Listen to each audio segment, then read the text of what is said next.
compte que acabem sobre 2:15. No passa res.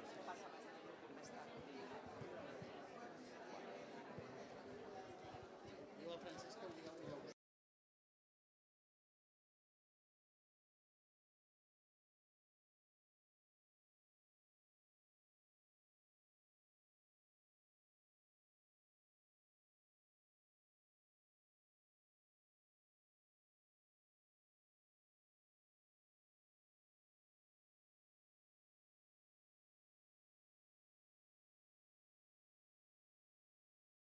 Tothom, bon dia a tothom.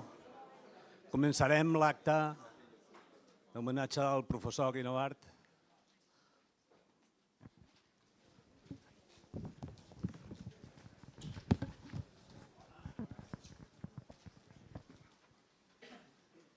Mòbils apagats? Molt bé, doncs bon dia a tothom i sigueu benvinguts en un acte que és molt especial per tots i totes els que estem avui aquí, ja sigui presencialment o online, que també tenim gent seguint-nos al YouTube. Avui fa poc més d'un any, va ser l'1 de gener del 2025, quan va morir el nostre estimat Joan Guinovart. Per molts de nosaltres, aquest ha estat un any amb un temps d'enyorança, però també de reflexió sobre el llegat immens que ens ha deixat en Joan. I avui és el dia en el que volem celebrar i agrair aquest llegat.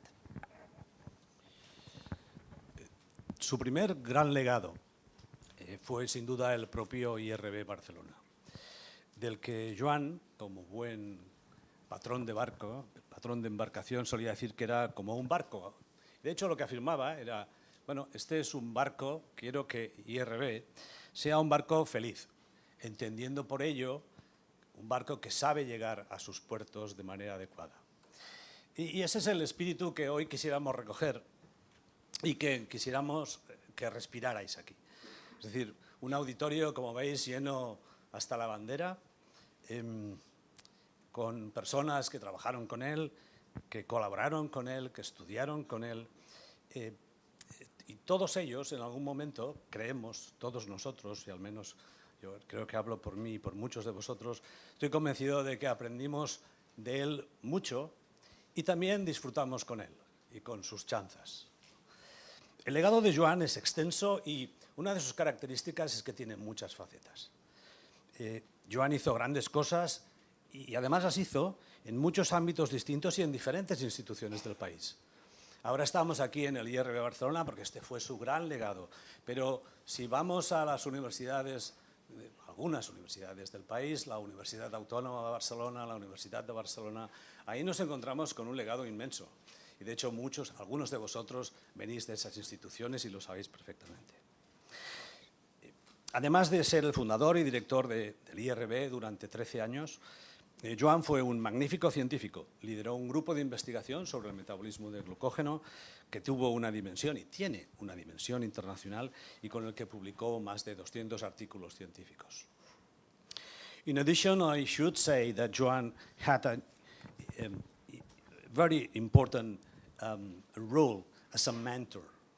And in fact, his impact is immeasurable. He supervised over 30 doctoral theses. He shaped the generation of scientists who have become world-renowned figures. And yet, his teaching went beyond biochemistry. He instilled a profound courage to undertake challenges. In addition, something that is very special is he possessed the real ability to focus on the minute details of a biochemical assay at those times, and at the same time, almost simultaneously, navigating the landscape of national and international science policy. Exacte, Antonio. Ell entenia que la ciència no serveix de res si es queda tancada al laboratori. I per això posava tanta energia en la comunicació, en la divulgació científica i en apropar el coneixement als joves per fomentar la seva vocació científica. He firmly believed that science was a collective adventure, a bridge between knowledge and people. Joan was a true bridge builder. He was committed to fostering global partnerships and ensuring that our scientific community has an active voice in the Catalan, in the Spanish, in the international domain. Aquest matí repassarem l'impacte institucional del Joan, la seva petjada a la societat civil i la vigència de la seva recerca. Joan nos decía en ocasiones algo así como: las instituciones son las personas que las habitan. En este sentido, os queremos agradecer a todos vosotros por habitar hoy este espacio de recuerdo. És un honor per nosaltres cedir la paraula a la consellera de Recerca i Universitats de la Generalitat de Catalunya, l'honorable senyora Núria Montserrat, per obrir oficialment aquest acte.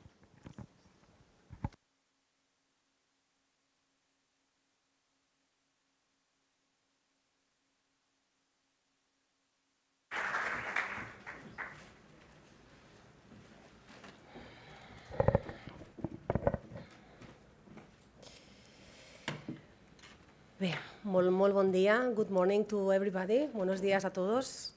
Vull començar a agrair molt sincerament la invitació per participar en aquest acte, sobretot perquè el doctor Guinovart, en Joan, en Guino, era una persona profundament entranyable i estimada per totes i tots els que vam tenir la sort de coincidir amb ell en algun moment del camí de la recerca, en algun moment de la gestió, en algun moment de la comunicació o en algun moment de les nostres vides perquè ens ajudés a triar què volíem ser de grans. Tant en l'àmbit professional com en l'àmbit personal. Avui ens trobem aquí per recordar una trajectòria científica que escoltarem durant la jornada d'avui, que va ser i ha estat excepcional, i també per retre homenatge sobretot a una manera pròpia, una manera única d'entendre la recerca, d'entendre també el país i d'entendre el coneixement. Perquè parlar del doctor Joan Guinovart també és parlar d'excel·lència científica i sobretot parlar d'aquest compromís, també de generositat intel·lectual i de voluntat de compartir. El Joan, com també s'ha dit, va ser un científic de primera línia internacional, reconegut arreu, però mai no va concebre la recerca com una torre d'Ivori. Per ell el coneixement només tenia sentit si circulava i si arribava a la societat i despertava vocacions i generava pensament crític. I aquesta és probablement una de les seves grans herències. Molts el recordarem explicant la ciència amb una naturalitat extraordinària, amb rigor, però també sense distància, amb passió, però també sense dogmes i sense voler renyir, amb aquella capacitat tan seva de fer comprensible allò que és molt complex i de convertir una pregunta científica en una conversa estimulant. El Joan creia profundament en la divulgació, també com una part indissociable de la recerca. Un exemple claríssim d'aquesta vocació és la seva implicació en Bojos per la biomedicina, un projecte que va obrir laboratoris, però sobretot va obrir immensos, va portar la biomedicina a les llars, als joves, als futurs investigadors i investigadores del país. El Joan no només hi participava, realment hi creia. Creia que explicar bé la ciència era una responsabilitat pública, que despertar curiositat era sembrar i apostar pel futur. Avui parlareu de moltíssimes d'aquestes qüestions i també de les seves qualitats, i també hi ha una que cal destacar especialment. Una de les seves grans habilitats, i crec que tots els que estem aquí estarem d'acord, era la d'inspirar. Jo diria, sense por d'exagerar, que en Joan era un inspirador de naixement. I ho dic també perquè, reflexionant sobre la trobada d'avui, m'he adonat que el seu llegat també ha marcat algunes de les actuacions del Departament de Recerca i Universitats. Per exemple, quan parlem d'excel·lència, no ho fem de forma abstracta.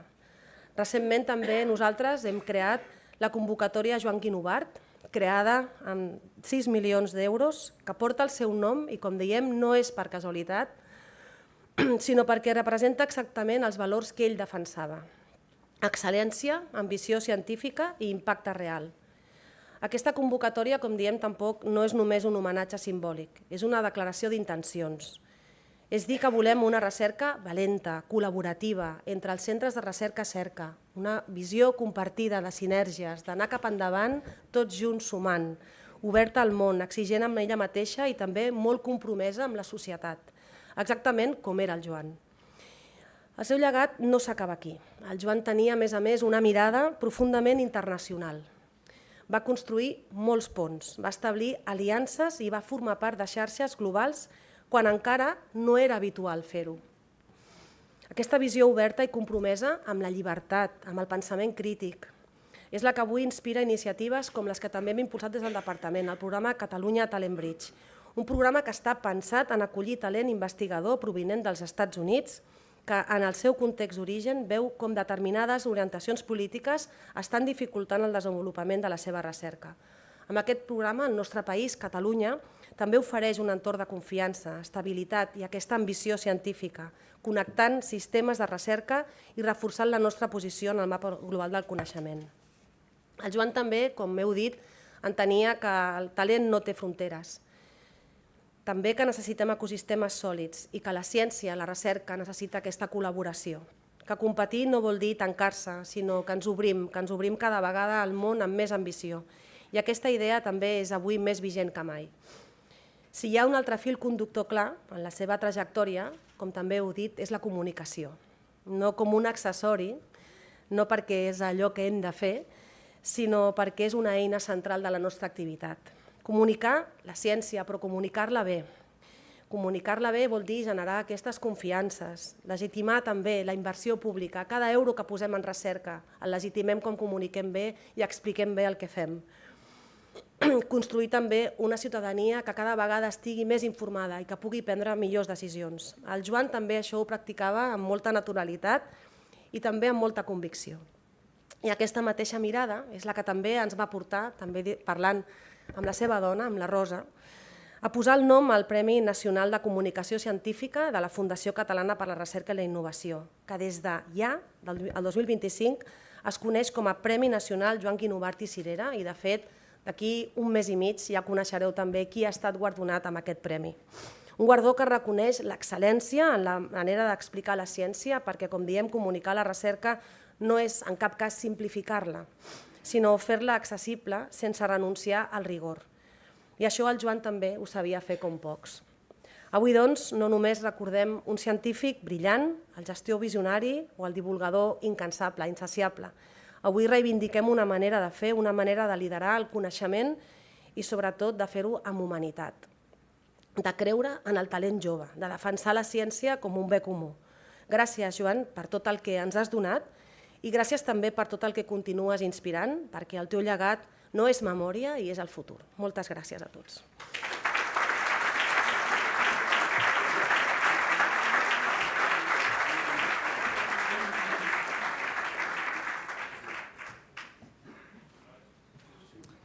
Molt bé, a continuació ens parlarà el professor Francesc Posas, director de l'IRB Barcelona, i ens parlarà sobre la petjada del Joan al nostre centre, a l'IRB Barcelona. Moltes gràcies. Benvolguda Rosa, Caterina, família, honorable consellera, directors generals, presidents i presidentes de diferents societats, amics i amigues d'en Joan. Us dono la benvinguda aquí a l'IRB en un dia que és molt especial per nosaltres perquè recordarem i homenatjarem la tasca d'en Joan Guinovart un any després de que ens va deixar. En Joan va ser un científic excepcional, amb una visió, transformar el panorama de la recerca biomèdica del nostre país. I jo, sincerament, crec que ho va aconseguir-ho. Avui sentirem diferents parlaments com el que ha estat el de l'honorable consellera, en el que veurem diferents aspectes del que el Joan va ressaltar i l'impacte que va tenir el Joan en el nostre entorn. Tant a Catalunya, i això quedarà il·lustrat amb alguns dels presidents de societats importants del nostre entorn, como también por los presidentes de la COSCE y de la SEP para mostrar el impacto que Joan tuvo a nivel estatal. Internationally, Dario Alessi will mention how actually Joan was a driving force for an institution like the UBMB.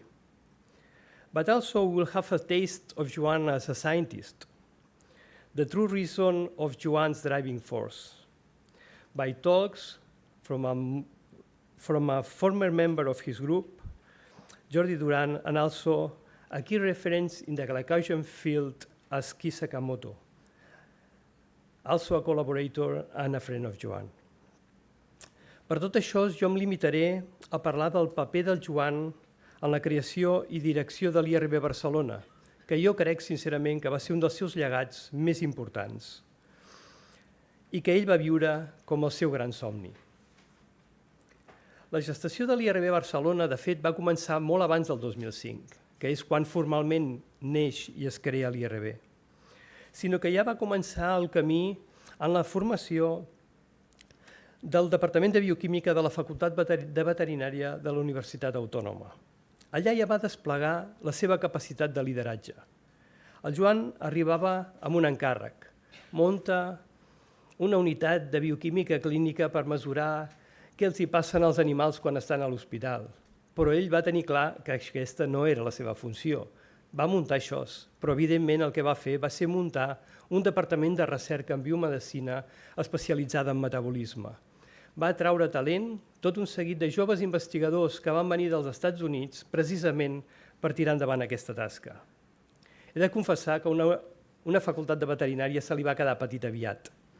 La seva visió anava molt més enllà i cap als 90 ja va tornar com a director del Departament de Bioquímica i Biologia Molecular aquí a la Universitat de Barcelona. I aquí va ser quan va començar a tenir aquest impacte transformador en l'ecosistema científic del país. El procés de creació de l'IRB no va ser fàcil ni va ser ràpid, però el Joan, si alguna cosa el distingia, era la seva tenacitat i perseverància, inesgotable. Va treballar des del Departament de Bioquímica, des del Parc Científic, per teixir aquelles complicitats que feien falta a la universitat, al civic i en totes aquelles institucions polítiques per tal de forjar el que seria l'IRB.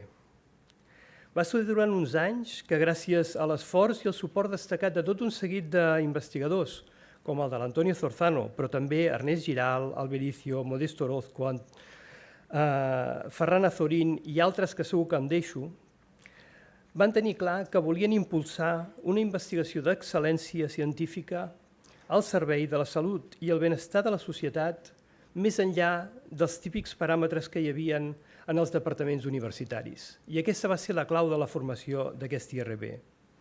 Aquestes aspiracions van trobar el suport de figures claus, com ara el de l'Andreu Mascolell, que avui dirigirà unes paraules també, Màrius Rubirarta, que van apostar decididament per la creació del que seria l'IRB Barcelona. Com no, també van tenir el suport inestimable de Joan Massaguer, que ha estat vinculat durant tot aquest temps i ara és el president del nostre comitè assessor per tal d'impulsar el que va ser la creació de l'IRB. Així va ser com aquesta visió del Joan va cristal·litzar el 2005 amb la fundació de l'IRB.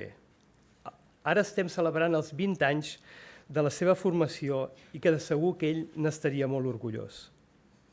Però què va representar l'IRB? L'IRB, per mi, va representar l'essència del seu creador. Es va dissenyar per atreure els millors científics i de seguida aquest centre es va convertir en un referent internacional en recerca biomèdica. Per mi, una de les coses que va fer l'IRB, que el fan una mica diferent d'altres entorns de recerca que nosaltres coneixem, és redefinir la relació entre el que és la recerca fonamental amb el que és la recerca aplicada clínica, amb una missió clara que la nostra investigació havia de servir per tenir un impacte en la salut de la nostra societat.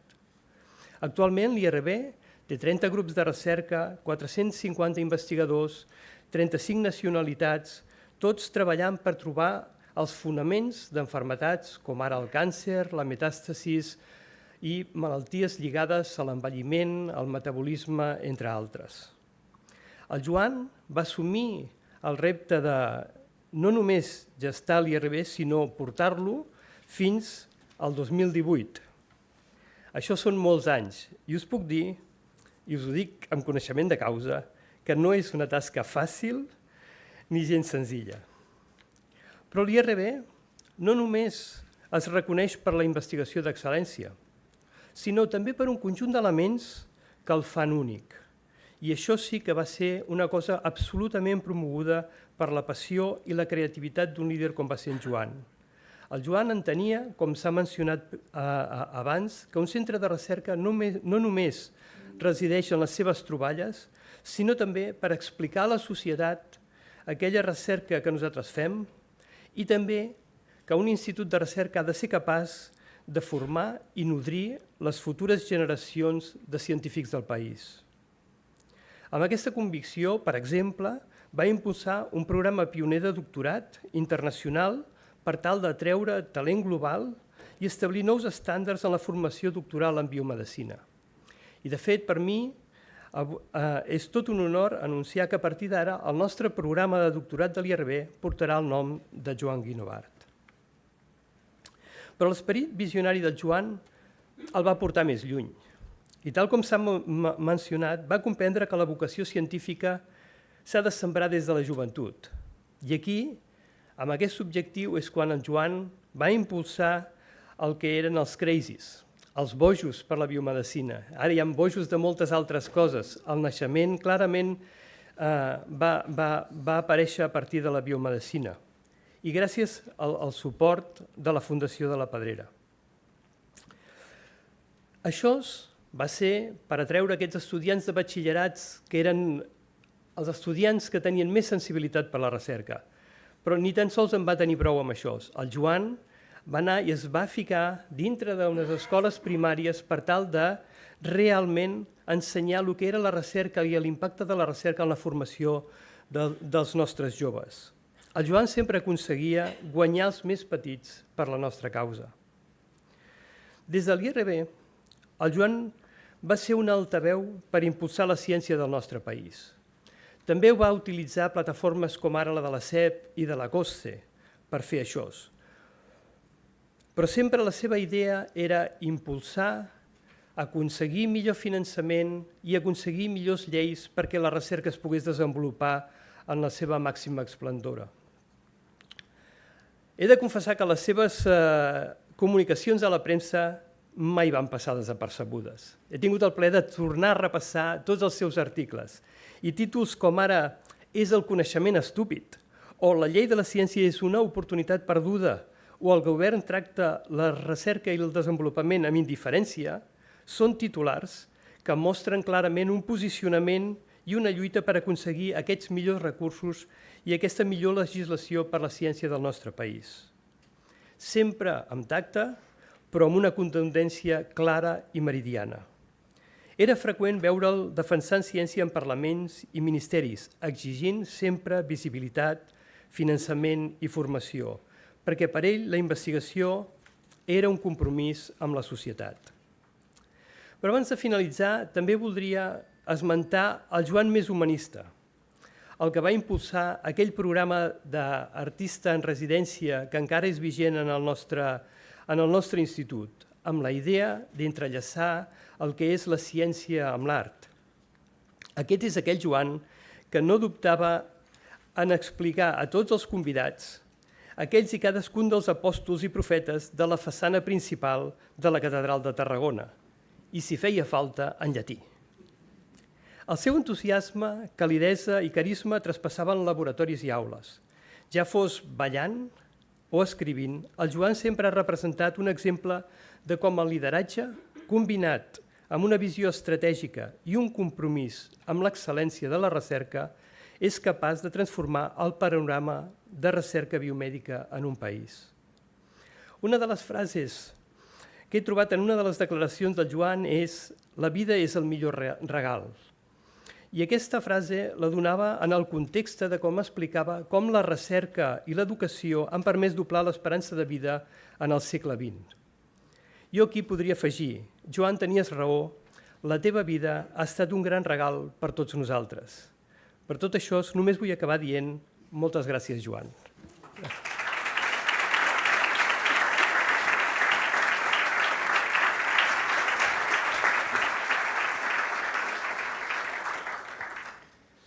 A continuació, per parlar dels orígens del VIST i de la seva visió estratègica compartida, donem la benvinguda al seu president, el doctor Andreu Mascolell.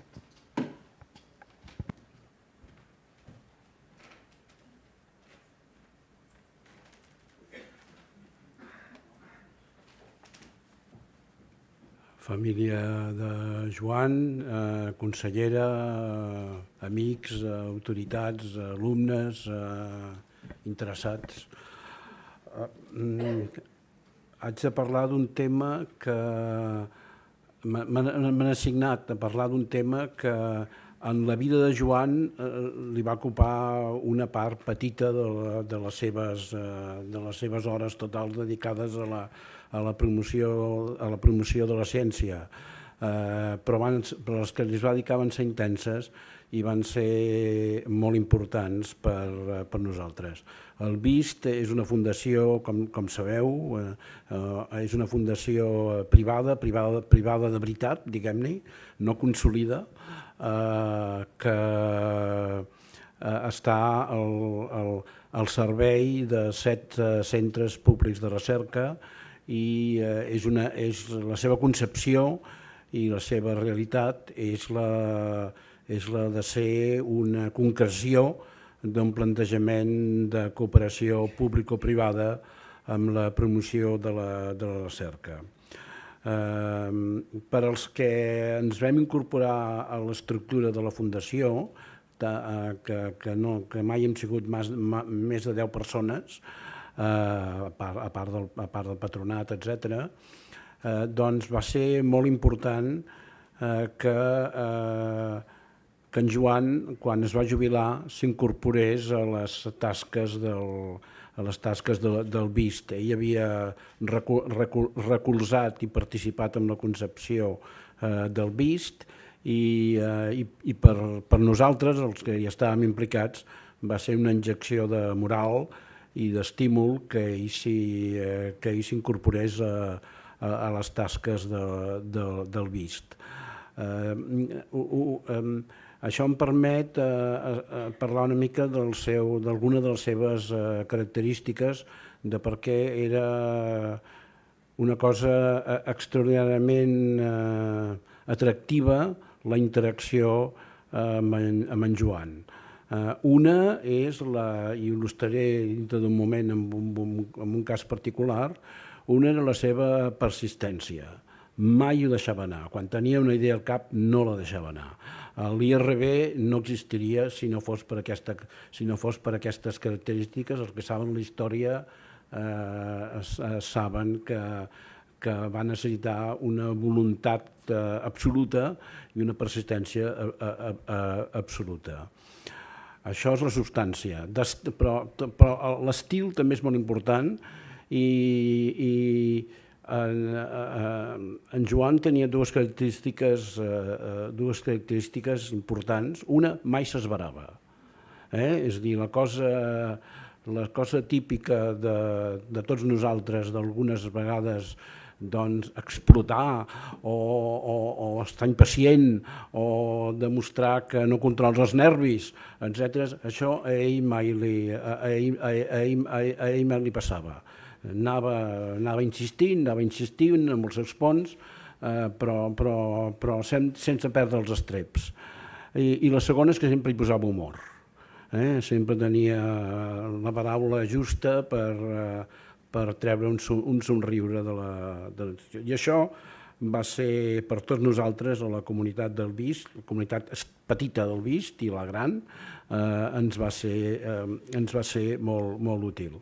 Dintre del VIST va ser responsable acadèmic dels programes docents. I en aquest sentit, per una banda, va ser crucial en consolidar un programa de màster, que no explicaré les característiques, però diguem-ne 20 estudiants cada any, amb una concepció una mica d'educació dual. 2 trimestres en els laboratoris, un trimestre de formació general. Això segueix el seu camí, està consolidat. Però consolidar-lo no va ser fàcil, i ell va ser qui va posar l'esforç i tot el seu prestigi i reputació en fer-ho. El segon punt té a veure amb la seva vocació de cultivar talent, que ja s'ha explicat i que hi tornarà. I aquí vull ser una mica anecdòtic i explicar la seva aventura en aquest respecte, i ho faré repetint-me. És quasi inevitable que em repeteixi, perquè en aquest mateix lloc fa 3 anys, l'any 22, va haver un homenatge a Joan Guinovart en vida, quan es va jubilar, o poc després que es jubilés, i vaig dir unes paraules i, si em permeteu, llegiré un aspecte que vaig tractar llavors i l'expandiré. I em podria dir que quan un té un bon paper fa gust repetir-lo. Doncs un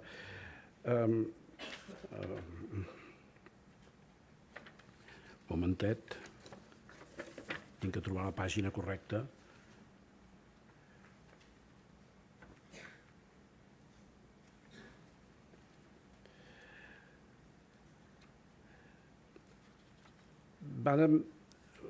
Per parlar de vocacions científiques, un dia vàrem fer, ara referim al que vaig dir l'any 22, un dia vàrem fer una visita al conseller d'Ensenyament, ell era el nostre director acadèmic.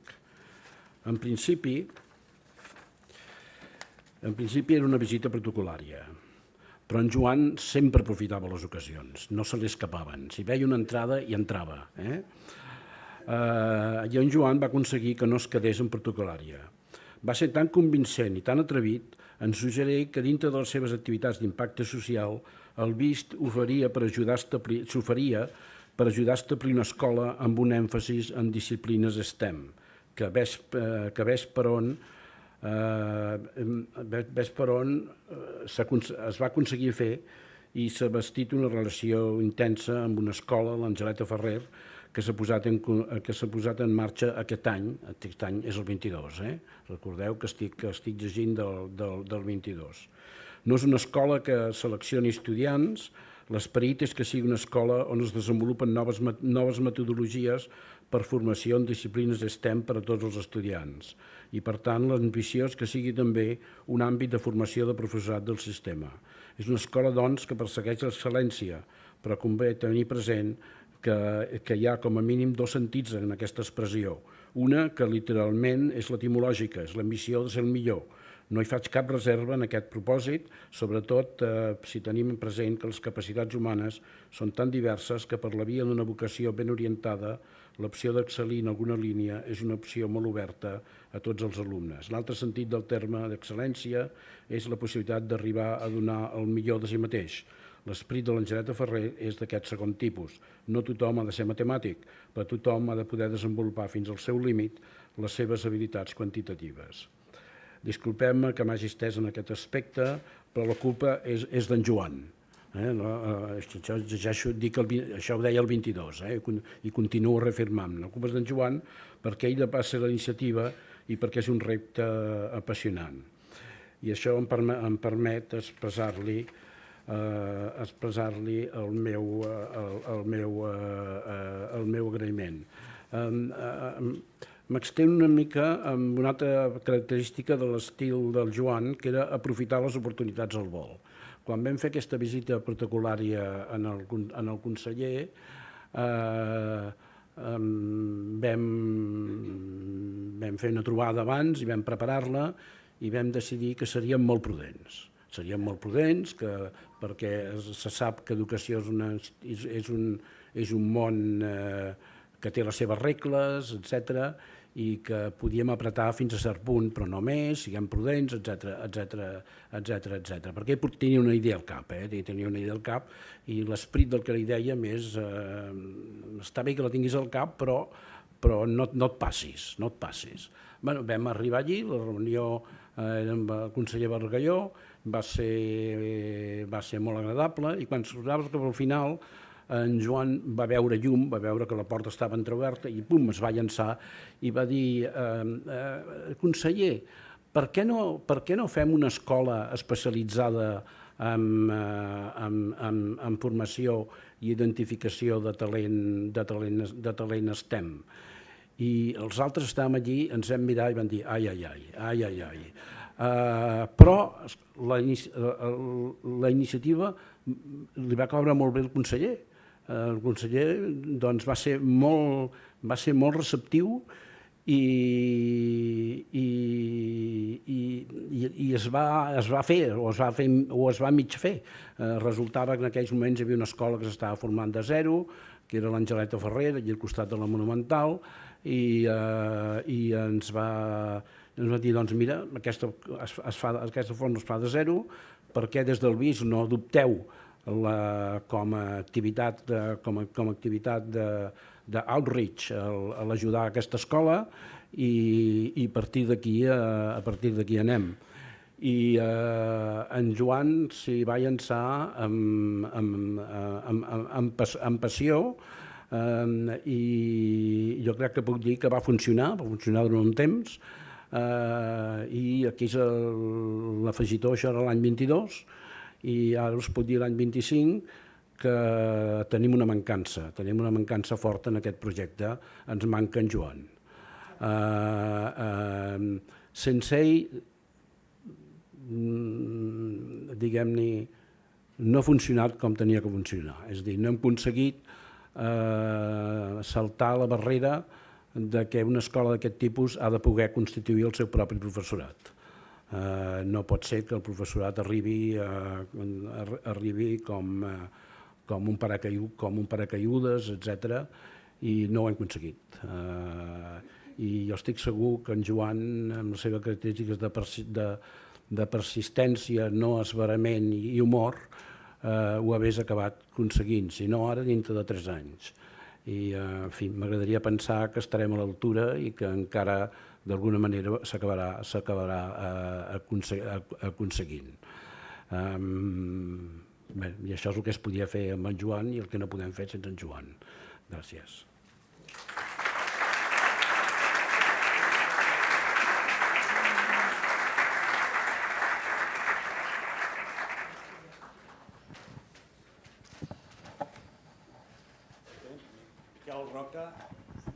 Miquel Roca, president de la Societat Econòmica Barcelonesa d'Amics del País, ens oferirà la perspectiva de l'impacte del professor Guinovart en la societat civil catalana.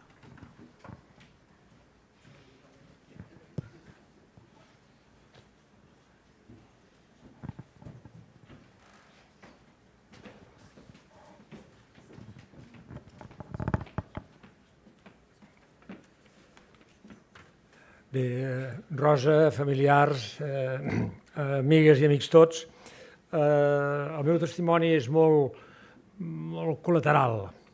Jo, la meva vinculació amb en Joan ve del camp de la seva participació en la Societat Econòmica Barcelonesa d'Amics del País, en la que ell va tenir un paper importantíssim perquè, de fet, ens va relligar amb tot el món de la recerca que, òbviament, des de la seva trajectòria històrica, la nostra entitat tenia, per entendre'ns, molt situada amb una certa distància.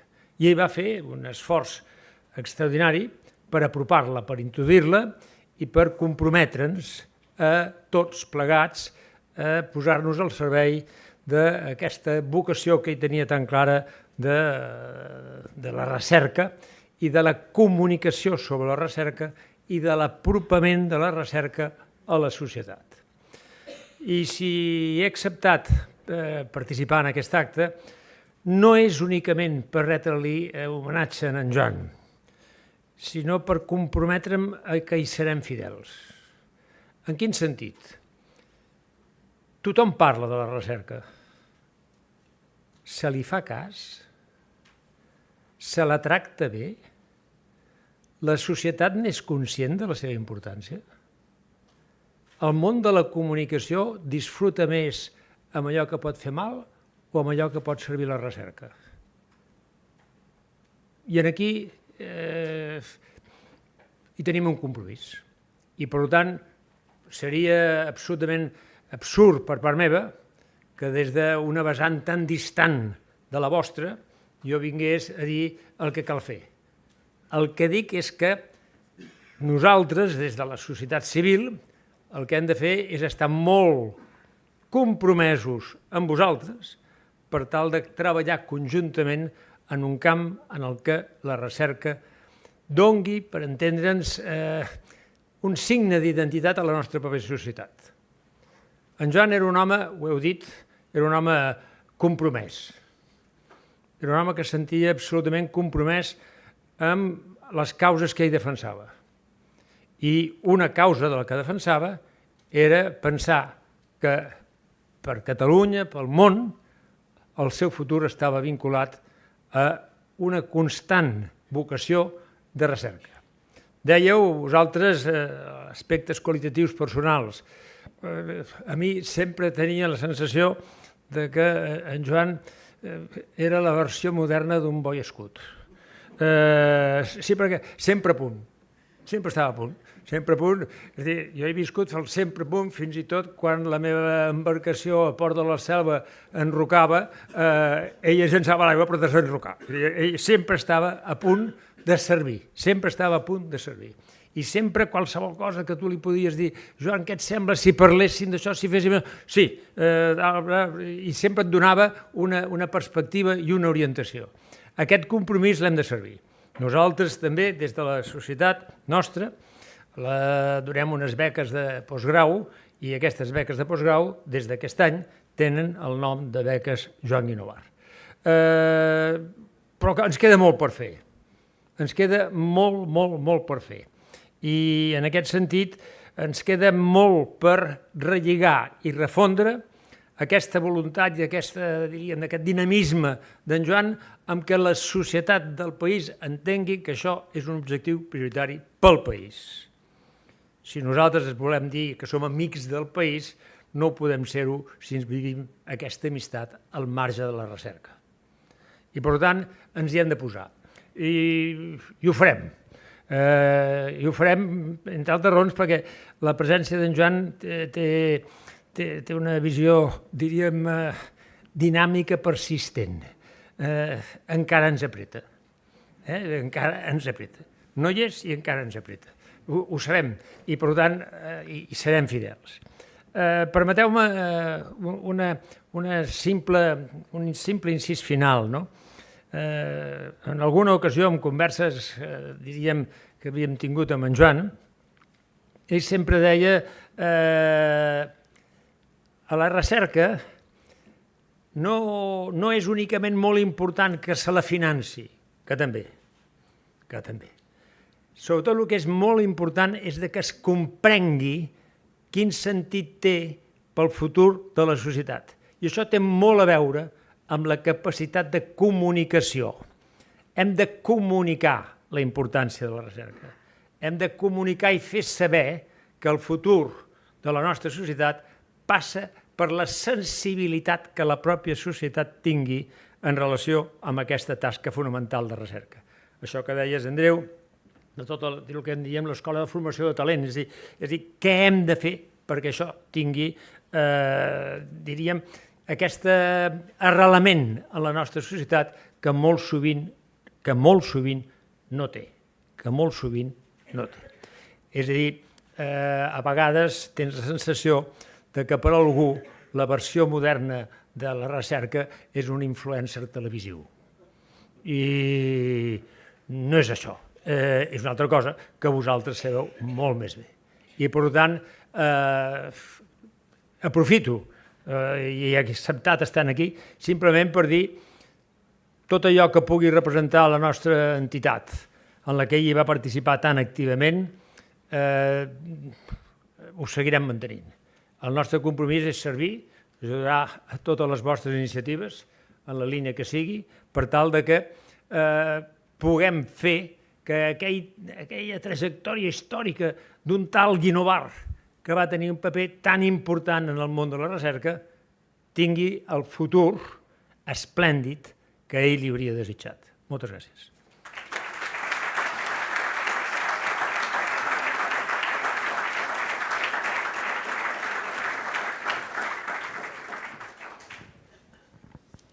Moltes gràcies. Doncs ara rebem a la doctora Teresa García Milà. Ella és la presidenta del Cercle d'Economia, institució en la qual en Joan també va deixar la seva empremta. Gràcies, Teresa.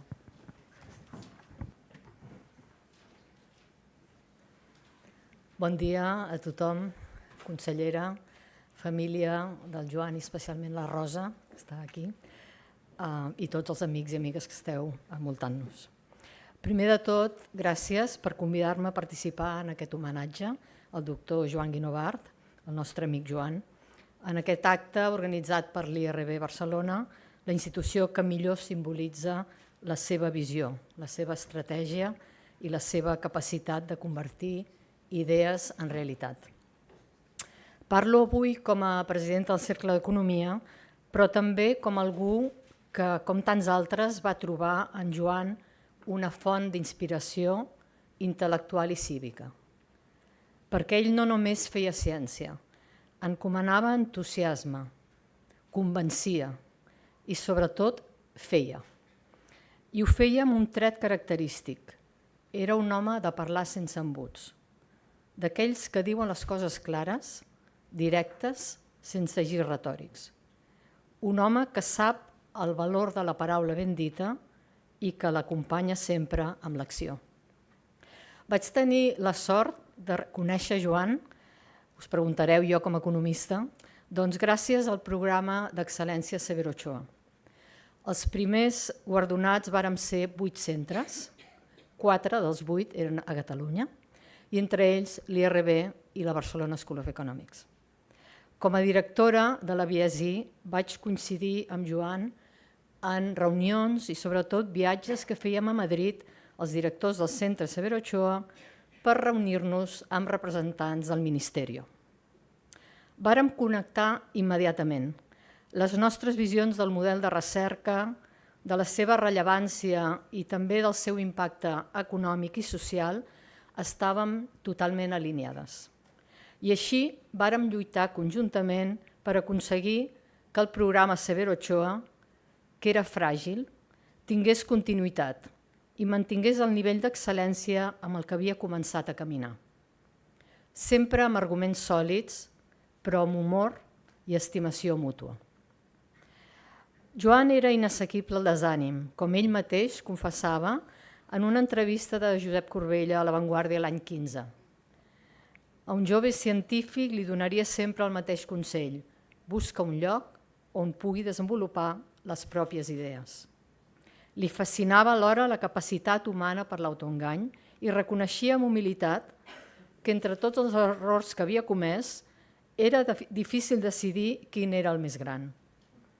Aquestes reflexions de Guinovart mostren un home intel·ligent, humà i honest, capaç de mirar-se a si mateix i de transmetre experiències sense artifici. Joan va ser un pioner en la manera d'entendre la recerca. No només defensava la recerca d'alta qualitat, la recerca que avança a la frontera del coneixement, sinó que també insistia en la importància de comunicar-la i transferir-la. Ell deia sovint que la recerca té sentit només si la societat l'entén, la reconeix i se sent orgullosa.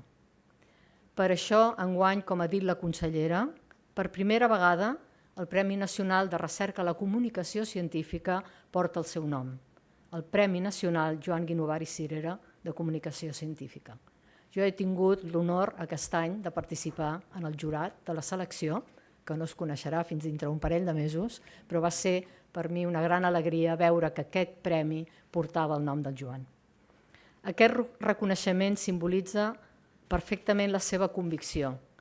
La ciència no és només patrimoni de laboratoris i universitats, és un actiu de tota la societat i amb la responsabilitat de contribuir al progrés social.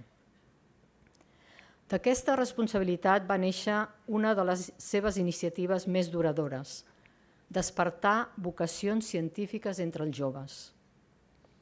Guinovart no només defensava la recerca, tenia la passió de promoure vocacions científiques. I això es va materialitzar en aquest programa que ja s'ha esmentat, però que va ser molt important, Bojos per la Biologia, que més tard va esdevenir l'Escola de Bojos per la Ciència, patrocinat, com sabeu, per la Fundació Catalunya la Pedrera. Ha sigut un programa pioner que ha arribat a milers d'estudiants amb exigència, rigor i motivació. És un plaer poder-vos dir que també tenim un programa Bojos per l'Economia que té un gran impacte. El seu missatge era clar: la ciència és apassionant, rellevant i una via per a l'excel·lència. Cada jove inspirat és una llavor de talent i el Joan sabia que el futur de la recerca depèn d'aquestes llavors. L'aposta pel talent no tenia fronteres, però. Joan defensava amb la mateixa convicció la necessitat de traure els millors investigadors d'arreu del món i alhora de cuidar i reconnectar el talent format aquí que es mou pel món. Creia en ecosistemes oberts, competitius i internacionals, on la circulació de talent és una font de riquesa científica, econòmica i humana. Però Joan no només treballava en laboratoris i amb els joves. Era un promotor de l'associacionisme científic, tant en el seu àmbit específic com de manera general. No entraré en detall, però sí voldria destacar la seva convicció que una bona ciència necessita també bones estructures, visió estratègica i capacitat d'incidència pública. Joan també sabia que la ciència no es construeix només amb bons laboratoris o joves motivats. Cal fer política, parlar amb els polítics, dialogar amb els mitjans de comunicació i explicar la importància de la recerca de manera clara i convincent. Sempre tenia un projecte al cap i mai li faltava atreviment per tirar-lo endavant, com ens deia l'Andreu fa uns moments. La seva audàcia no era temeritat, era convicció que la ciència és una responsabilitat col·lectiva i que cal apostar-hi sense por. Una mostra de la seva creativitat i audàcia en la comunicació va ser un vídeo que es va fer viral en què l'IRB mostrava amb música, dansa i algunes escenes de laboratori la gran feina que es feia en la recerca en aquell moment de càncer, Alzheimer i diabetis. Comunicació i també mecenatge, ja que cada visualització del vídeo anava acompanyada d'una donació dels patrocinadors de l'IRB. Preparant aquestes paraules, he tornat a veure el vídeo i m'he emocionat al veure el Joan amb tota la seva energia i simpatia, liderant l'equip de l'IRB, ballant i estan transmetent un missatge d'esperança davant de malalties que tots ens fan molt respecte. Joan sabia que la recerca bàsica d'alta qualitat és indispensable. No tots els descobriments tenen aplicació immediata, però cada pas en el coneixement bàsic és fonamental pel futur. Subratllava una idea clau. El dilema entre recerca i innovació és una trampa. No hi pot haver ciència aplicada si no hi ha ciència per aplicar. Aquesta és la base de qualsevol economia del coneixement sòlida. Invertir en recerca bàsica és invertir en futur, innovació i prosperitat.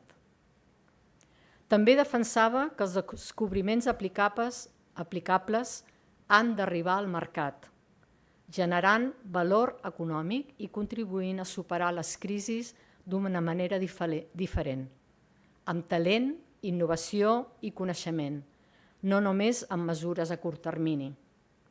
Ja l'any 2009, en un article a La Vanguardia, parlava de l'economia del coneixement com la millor manera de superar una crisi, apostant per un model diferent, sostenible i competitiu.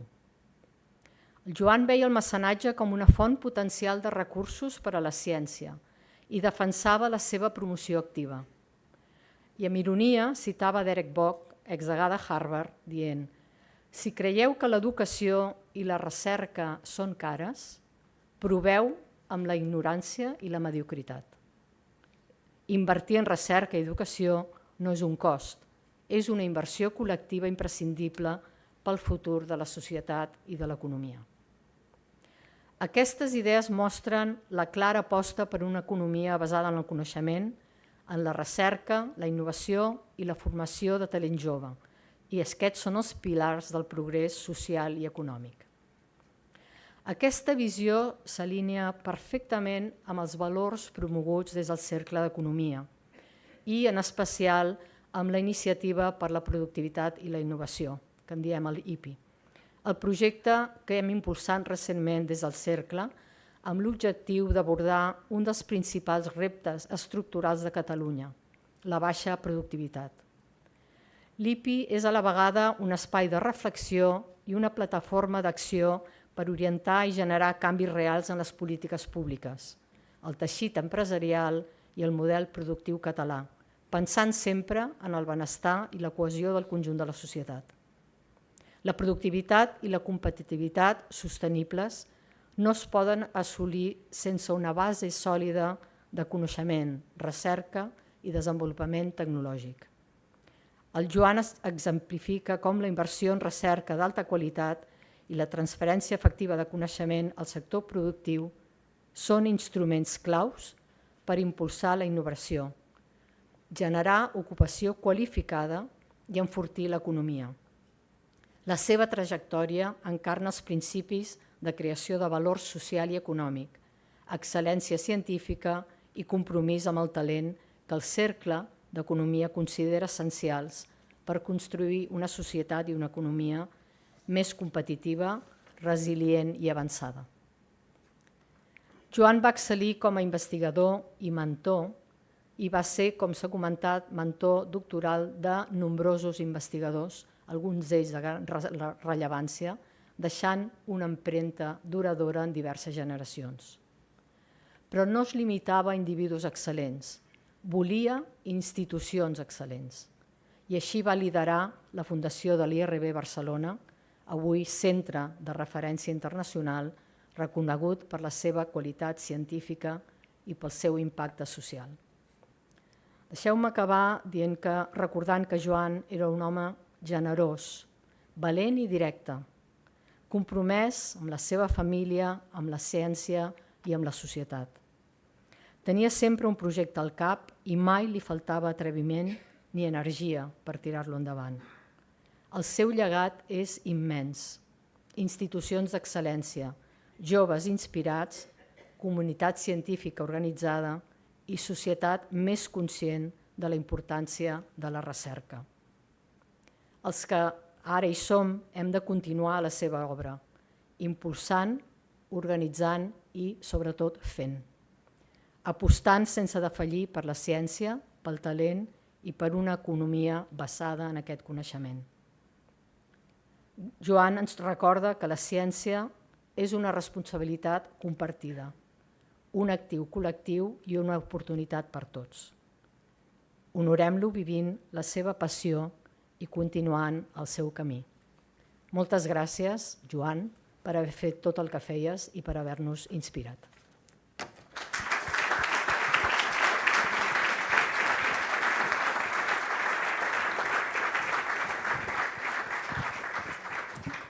Muchas gracias, profesora García Milá. Para hablarnos del impacto de Joan en la comunidad científica española, contamos con el profesor Antonio Ferrer Montiel, presidente de la Sociedad Española de Bioquímica y Biología Molecular.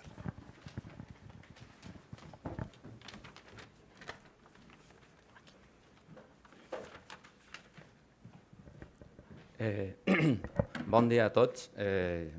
També vaig a fer la xerrada no en català, però sí en català del sud, de València, Alacant. Si hi ha alguna paraula que és diferent, no es preocupin, és simplement que ve de molt al sud, que és Alacant. El primer lloc que vull donar és estar agraït com a president de la Societat de Bioquímica i Biologia Molecular Espanyola per estar aquí i per poder honrar al professor Joan Guinovart, que ha sigut un dels bioquímics més insignes dintre de la Societat Espanyola de Bioquímica i Biologia Molecular, com ara veuran. He preparat una petita presentació per fer una travessia de lo que és la societat, de lo que era la societat quan es va crear i com es va transformar quan Joan Guinovart va entrar a participar molt més activament en ella en tots els aspectes. I veuran que Joan era un revolucionari i va revolucionar la Societat Espanyola de Bioquímica i de Biologia Molecular en tots els aspectes que uno pot imaginar.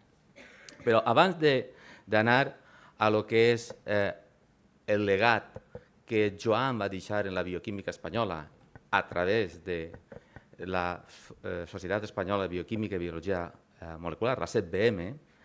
La CEBM, fent un poc d'història perquè puguin contextualitzar el que és la CEBM actualment ja té, estem parlant de 62 anys. Va començar, es va germinar, es va sembrar en una reunió que va haver en el 1961 en Santander, que va presidir Severo Ochoa. Va ser la primera reunió de bioquímics on es va començar a plantejar la possibilitat de crear una societat de bioquímica en Espanya. 2 anys després, en el 1963, en una segona reunió de bioquímica que es va passar o es va realitzar en Santiago de Compostela, es va crear ahí el que és la Societat Espanyola de Bioquímica, la SEB, en aquell entonces. I el primer president va ser un alicantí, com no podia ser d'una altra manera, que era el professor Alberto Sols, que va presidir la CEP en aquell entonces, del 1963 al 1968, i inclús en el 1969, gràcies a que la CEP es va crear, es va fer en Espanya el primer congrés de la FEPS. Va endur el congrés de la FEPS a Espanya. En Madrid es va fer, concretament. Joan Guinovart va començar la seva trajectòria en la CEP en l'any 74, si no estic equivocat, com a membre numerari. En aquell entonces estaven els membres numeraris i els membres únicament podien ser numeraris. En l'any 1988, del 1992, va ser vocal en la Junta Directiva i en l'any 1994, del 94 al 96, va ser el president elected i ja en el 1996 i del 96 al 2000 va ser president de la CEBM. En aquesta fotografia tenen el Carlos Gancedo, que era el president de la societat al que va substituir, al que va reemplaçar el Joan Guinovart. Els dos van treballar conjuntament.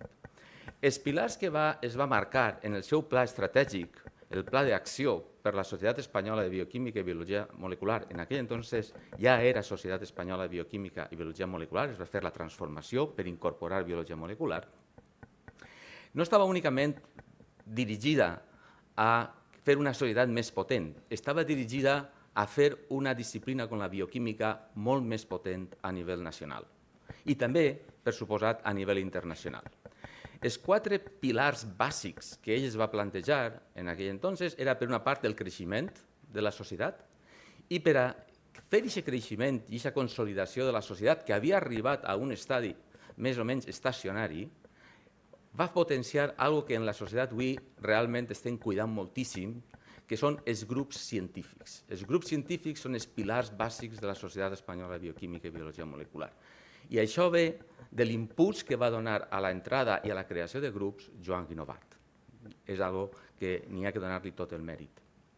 Per suposat, també va fer una internacionalització, i una internacionalització molt potent per projectar la bioquímica espanyola a fora. La divulgació, ja veuran en la divulgació va ser, s'ha comentat ja prèviament, però la divulgació va ser també un dels pilars fonamentals i ell va ser un dels impulsors de la divulgació a través de la revista de la Societat Espanyola de Bioquímica i Biologia Molecular de lo que és la bioquímica i la biologia molecular en Espanya, a més de la influència política que podia tenir en Espanya. I no menys important, va potenciar l'entrada de jóvens bioquímics a la societat. Eren numeraris, ell va entrar com a soci numerari, però en aquesta època es va incorporar, es van dividir els socis en 2 tipus. Els numeraris, que es diuen ordinaris, i els adherits. I els adherits eren els jóvens. Estaven jovenets que estaven fent la tesi doctoral, postdocs que començaven, jóvens, i això va ser també la segona revolució que va fer Joan, el poder impulsar l'entrada de bioquímics jóvens a la societat.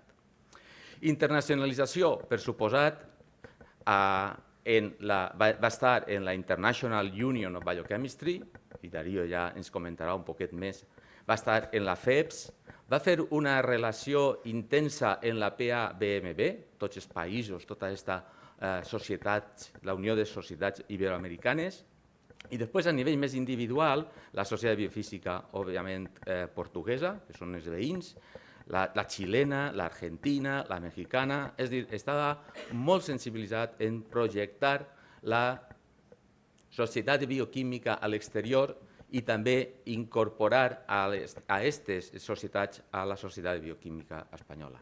I si es donen compte, també tenia una sensibilitat en projectar la bioquímica en espanyol, no únicament en anglès, també en espanyol. Per suposar, com ja he dit, en la UBMB va ser tesorer i també va ser president, però vaig a deixar aquesta part per Darío, que la comentarà en més detall. I les seues contribucions van ser en el 2024 reconegudes per dues grans institucions. La primera és el premi que li va donar la COSCE. Ell va ser el promotor de la COSCE, ell va presidir la COSCE, tampoc vaig a donar molts més detalls, perquè està aquí Perla, que ja parlarà de tota la contribució de la COSCE, però sí que realment va ser un reconeixement al Joan molt merescut de la seva contribució com a promotor d'aquesta confederació de societats que aglutina més de 30.000 científics espanyols, que jo crec que ja és un número, però deixa Perla. I el segon és el premi que li van concedir des de FEPS. Ell en FEPS va estar en el comitè executiu i ell va ser també el conseller, en aquest cas, de congressos, o el vocal de congressos, i en el 1996 va organitzar ell el congrés de FEPS aquí a Barcelona, perquè es donen de la influència.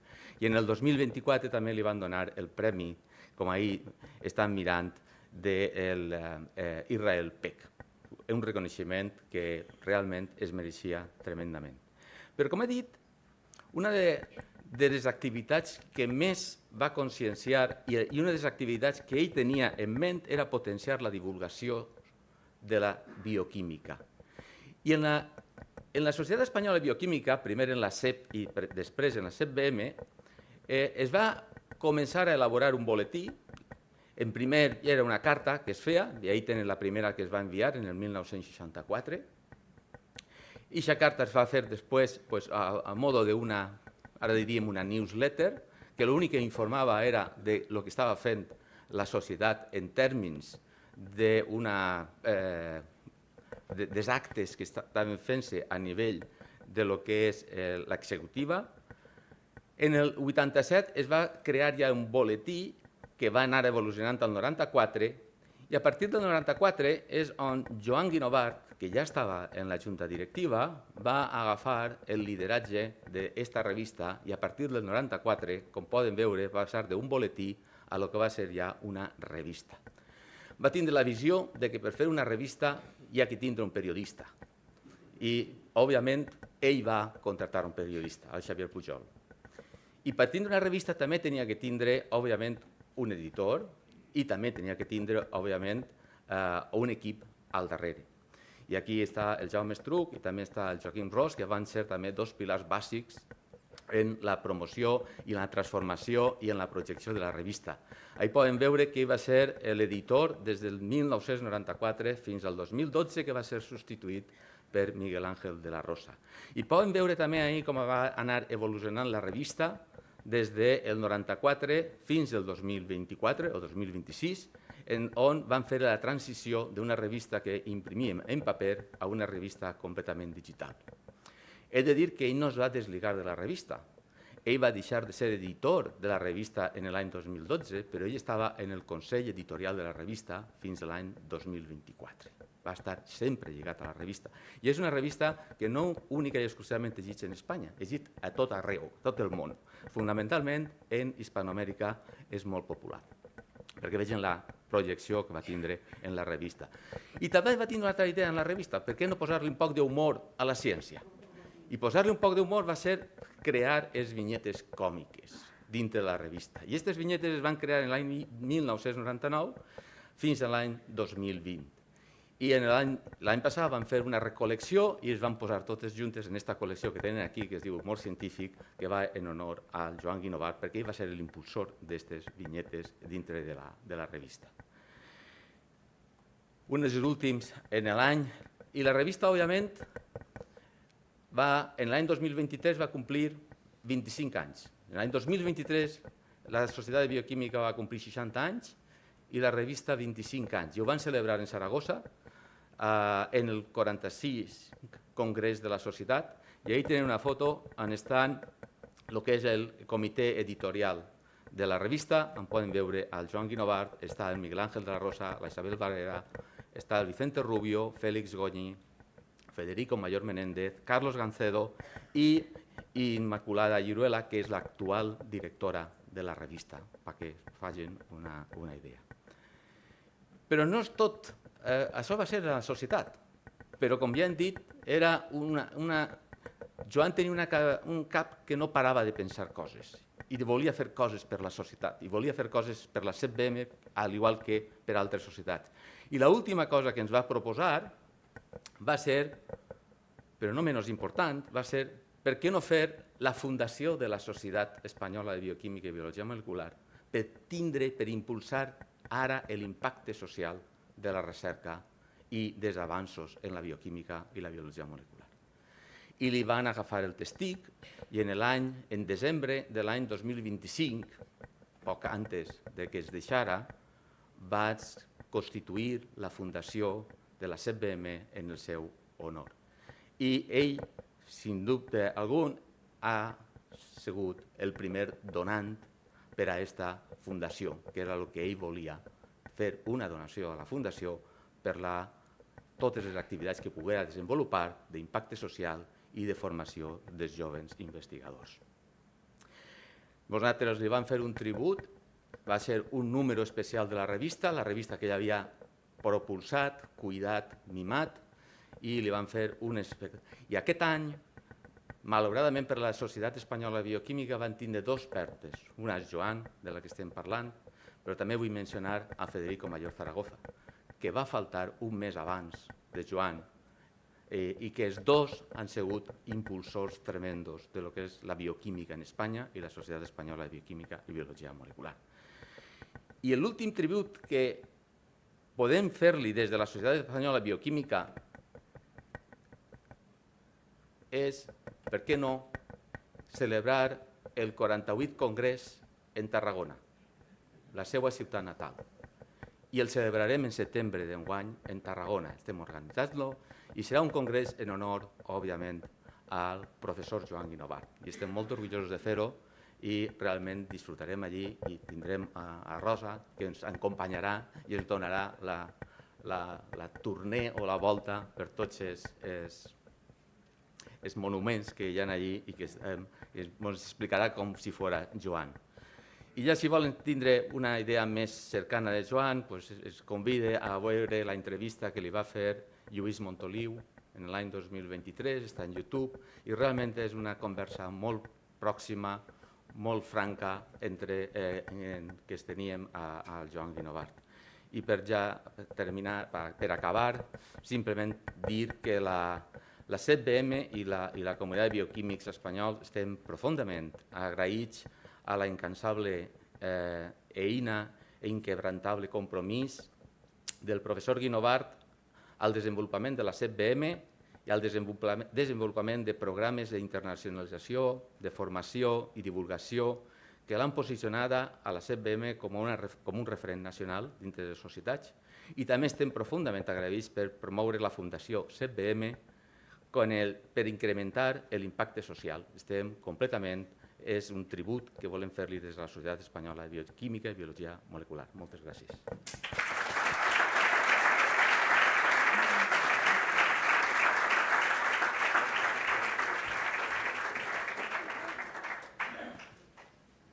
Muchísimas gracias, Antonio. Y damos ahora la bienvenida a la doctora Perla Vanón Benarroch, la presidenta de la COSCE, quien nos recordará la labor de Joan en la coordinación de las sociedades científicas en España.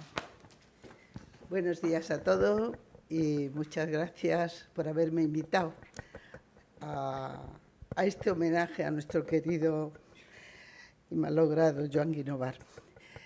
Antes de empezar a hablar del papel de la COSE, de Joan Guinovart en la COSE, quiero hacer una pequeña introducción que de alguna forma justifica que yo esté aquí, no solo como presidenta de COSE, y Rosa lo sabe. Es porque conocí personalmente a Joan Guinovart en octubre de 2022, 2 años antes justo de su muerte. Pero desde el día, bueno, él murió en enero, pero tuvimos correspondencia desde el día siguiente de nuestro encuentro, que a instancia de Joan J, que se encuentra aquí, hicimos la Junta de Gobierno aquí en Barcelona. Una de las juntas de gobierno de la COSE se realizó en octubre de 2022 aquí en Barcelona, en un restaurante en el centro. No me acuerdo, el Antic, no sé, RAC o algo así. Bien, y desde ese día, él vino a la comida con nosotros y desde ese día empezamos a escribirnos por WhatsApp y a llamarnos por teléfono. A mí me impresionó muchísimo la personalidad de este hombre que me cautivó, y sus charlas fueron siempre muy instructivas y para mí muy importantes. De hecho, no dejamos nunca de escribirnos, y Rosa es consciente de eso, del profundo afecto que nos sentíamos los dos. Bien, independientemente de eso, cuando yo llegué a la COSE no sabía gran cosa de Joan Guinovart, sabía que era el presidente. Pues soy cuántica y he trabajado en la Politécnica como catedrática y me acababa de jubilar como catedrática emérito y no sabía gran cosa. Pero gracias, como digo, de la mano de Joan J y de Albert Concesión, que estaban desde el principio con él, aprendí todas las acciones que había hecho COSE. COSE, él fue el gran impulsor de la COSE. No sería lo que es sin Joan Guinovart, eso está claro. Prácticamente todas las acciones que se realizan en COSE la impulsó Joan Guinovart. Y de eso vamos a hablar. Bien.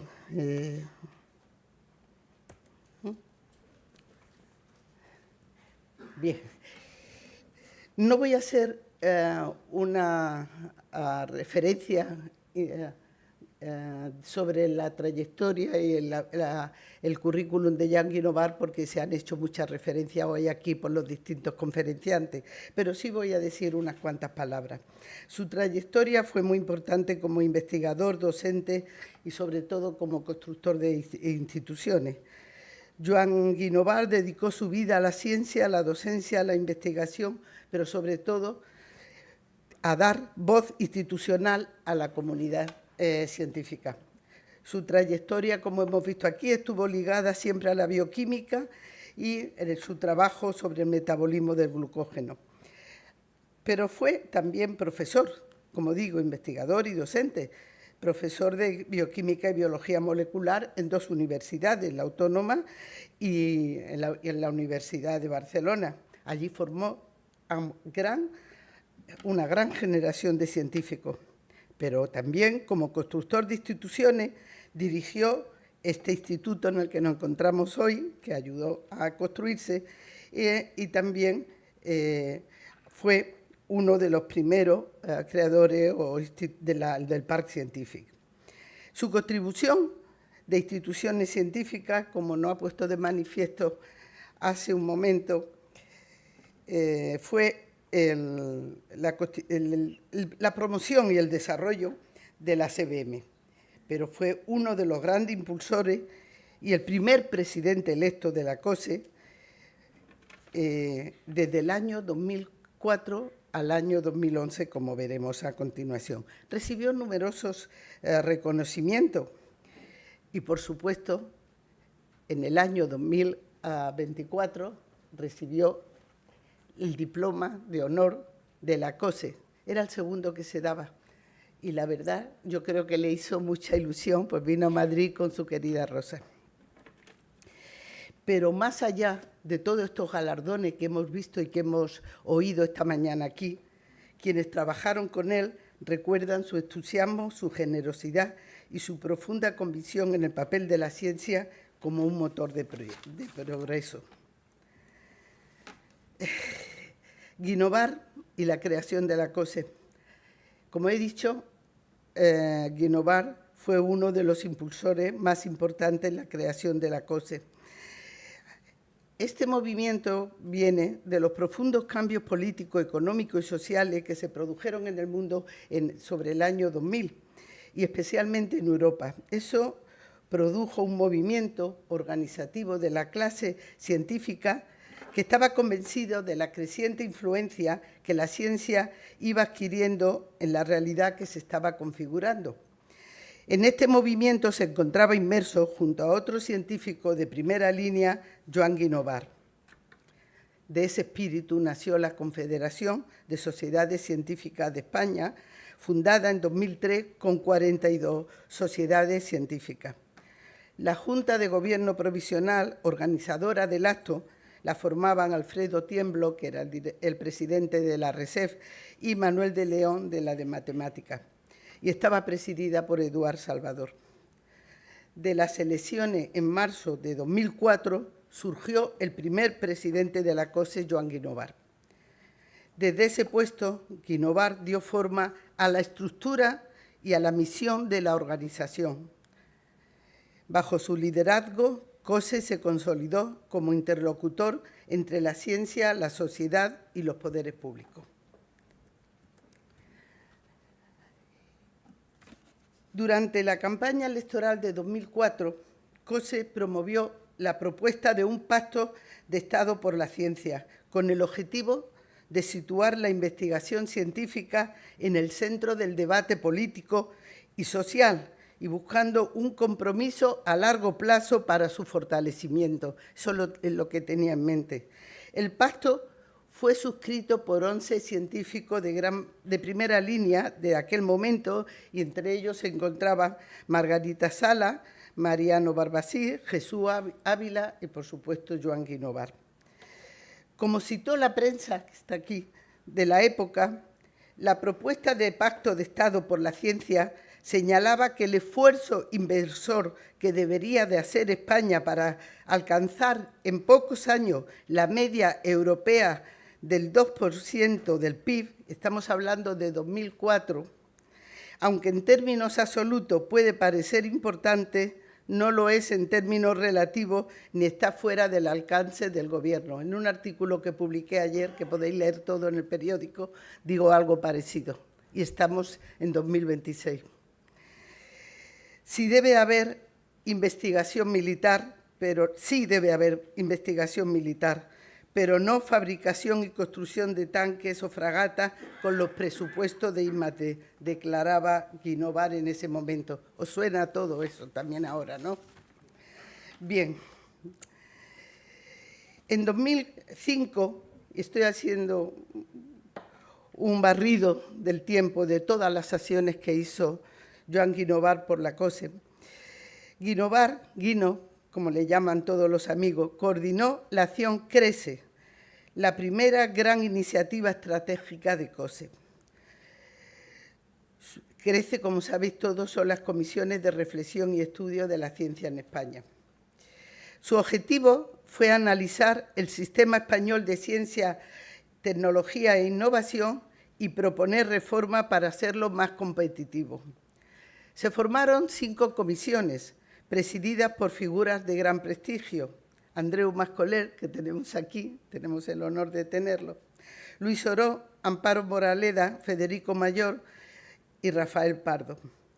Trabajaron en diagnóstico y propuestas que marcaron la hoja de ruta del sistema científico español durante los años siguientes. Este estudio básico, que ha marcado el devenir de la ciencia,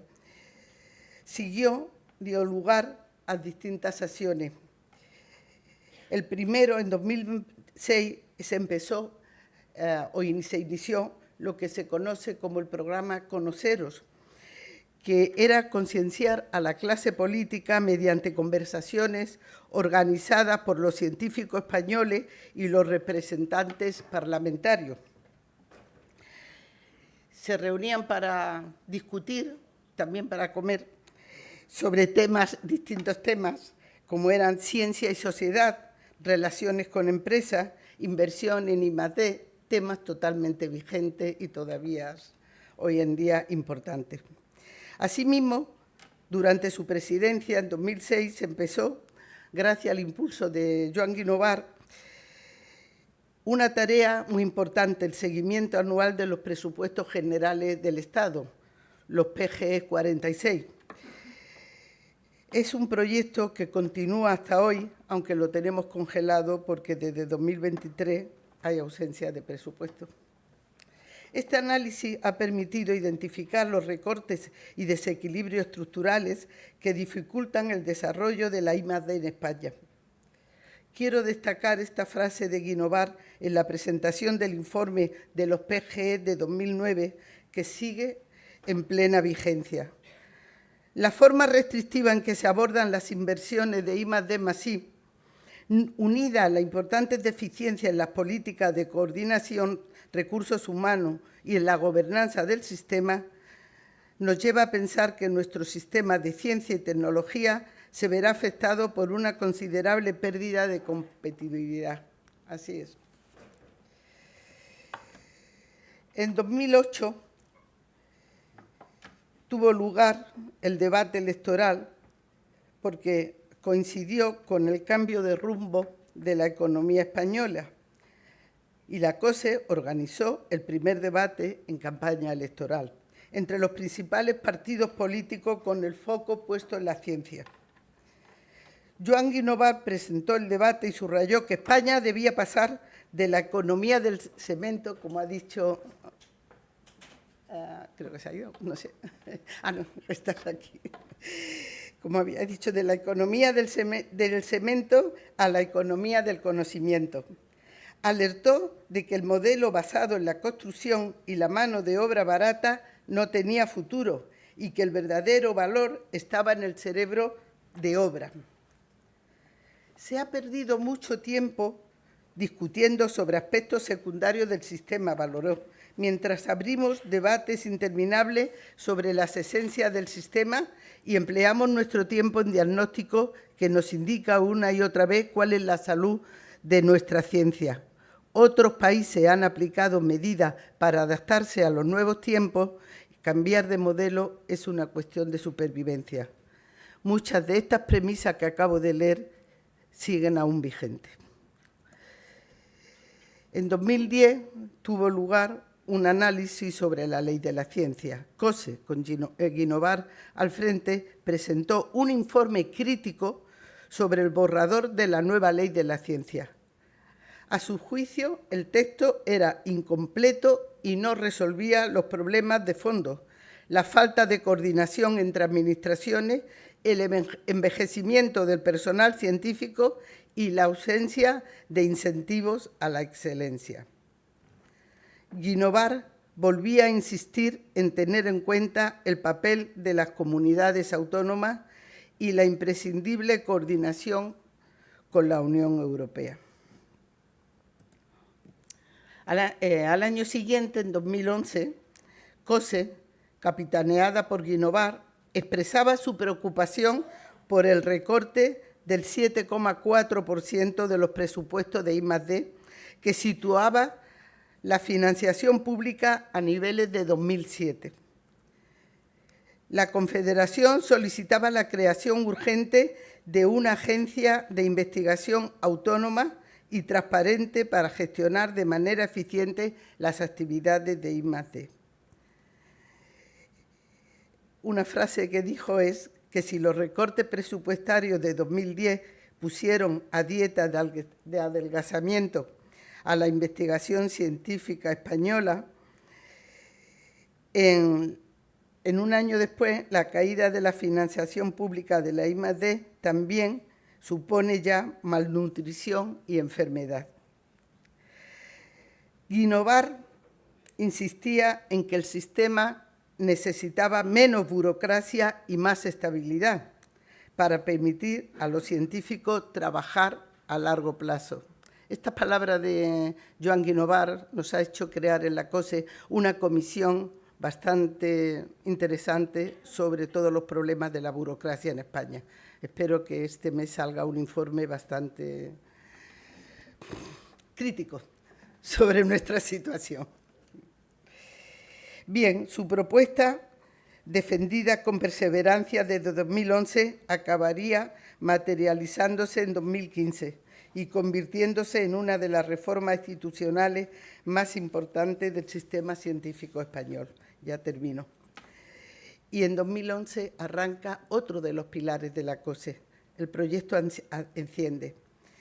Impulsó el proyecto Enciende, que es la enseñanza de la ciencia en la didáctica escolar, que es germen del actual programa Aciertas, que tiene hoy en día tantísima incidencia. Ha conseguido aunar a muchísimos docentes de toda España y muy activos. Os recomiendo entrar en la página web de Aciertas y podéis invitar a gente de vuestro entorno científico a participar porque es realmente interesante. Guinovart creía firmemente que la cultura científica debía comenzar en la escuela primaria y que formar ciudadanos críticos y curiosos era una responsabilidad compartida con toda la sociedad. Como exponía él mismo en el primer informe, en el prólogo, decía: Enciende es una consulta a la comunidad científica, a la comunidad de la enseñanza de la ciencia y a la sociedad en general, y una reflexión sobre cómo informar y formar a los ciudadanos del futuro desde edades tempranas. Enciende, como Enciende, COSE tendió puentes entre el mundo científico y el educativo para que la ciencia fuese parte esencial de la cultura. Joan Guinovart fue un visionario y un constructor de instituciones. Su liderazgo fue siempre integrador, su carácter entusiasta y su compromiso inquebrantable. Contribuyó no solo a los avances en bioquímica y en el estudio del metabolismo, como habéis todo aquí indicado, sino a crear un ecosistema científico más sólido, abierto y colaborativo.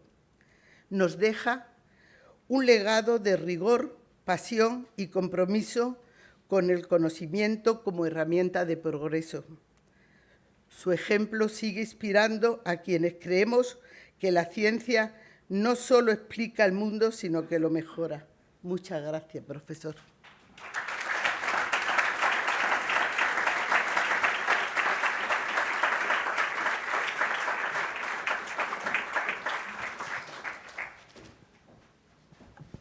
Thank you very much, Perla.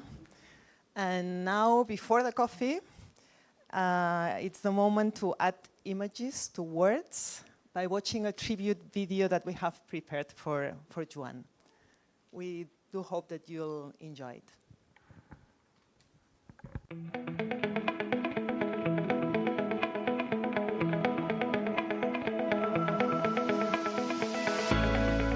Everyone who knew Dr. Joan Guinovart agrees on one thing. Joan was an extraordinary man. But why? What made him so exceptional? Joan was a man of action. He made outstanding contributions across many different areas. In the academic domain, Joan had a fruitful career as a biochemistry teacher and professor at the University of Barcelona. I el doctor Guinovart fou una persona extraordinària perquè em meravellava sempre la seva capacitat de trobar els aspectes positius de qualsevol cosa. Mai li vaig sentir dir un no. Mai li vaig escoltar dir això no es pot fer. Mai li vaig escoltar dir això no ho farem. Quan jo li plantejava alguna cosa menor, ell em deia: xiquet, serà complicat però ens en sortirem. Jo li havia sentit dir moltes vegades que no es podia ser un bon professor a classe, sinó ser un bon investigador. Recuerdo que era un catedrático que estaba súper liado, tenía el típico despacho de catedrático grande en la universidad, en la Facultad de Química, y él era el director del departamento. Y si querías hablar con él durante el día, te lo encontrabas siempre hablando por teléfono. Joan was a scientist, a man who sought to understand the world through facts, a man ready to face the unknown. a researcher who led his research group into a less travelled but fascinating scientific field. No hi ha res més excitant que fer recerca, descobrir el que ningú ha vist abans. Explorar, això ho he après de tu, Lluís, explorar espais en què cap altra ment humana hi ha entrat abans. Això és el que és fer recerca. No hi ha res més engrescador i més satisfactori. L'eureka d'avui entès per primera vegada és orgàsmic. Yo creo que era un group leader brillante que combinaba su gran capacidad intelectual, que era capaz de ser en multitarea, para siempre abordar un objetivo único, que era trabajar en el metabolismo del glucógeno y trabajar en alteraciones que este metabolismo implicasen alteraciones patológicas en diferentes enfermedades, etc. Y al final acabó en una enfermedad neurodegenerativa que nunca él hubiera pensado que iba a acabar trabajando en una enfermedad neurodegenerativa de más rara. Two genes, Malin and Laforin, monitor that glucose does not accumulate in neurons. When one of them fails, the glucose builds up and causes the death of the neuron. This is the beginning of Laforin disease, a rare form of neurodegenerative epilepsy that affects some 20 people in Spain. The disease manifests itself during adolescence with seizures and the progressive loss of brain functions. The degeneration of the nervous system causes the patient to stop moving, talking, or eating. There is no known cure. Malalties rares afecten a molt poca gent, però des del punt de vista científic són enormement interessants. De fet, hem après molta bioquímica gràcies a la gent que té malalties rares. Aquestes han descobert mecanismes que eren desconeguts i que no els haguéssim anat a buscar si no hagués sigut perquè fallaven amb una sèrie de pacients. What Joan did was ensure that the next generation of scientists were ready to take on and move the scientific knowledge and scientific curiosity forward. And he wasn't only limited to Barcelona, as important as Barcelona was to him.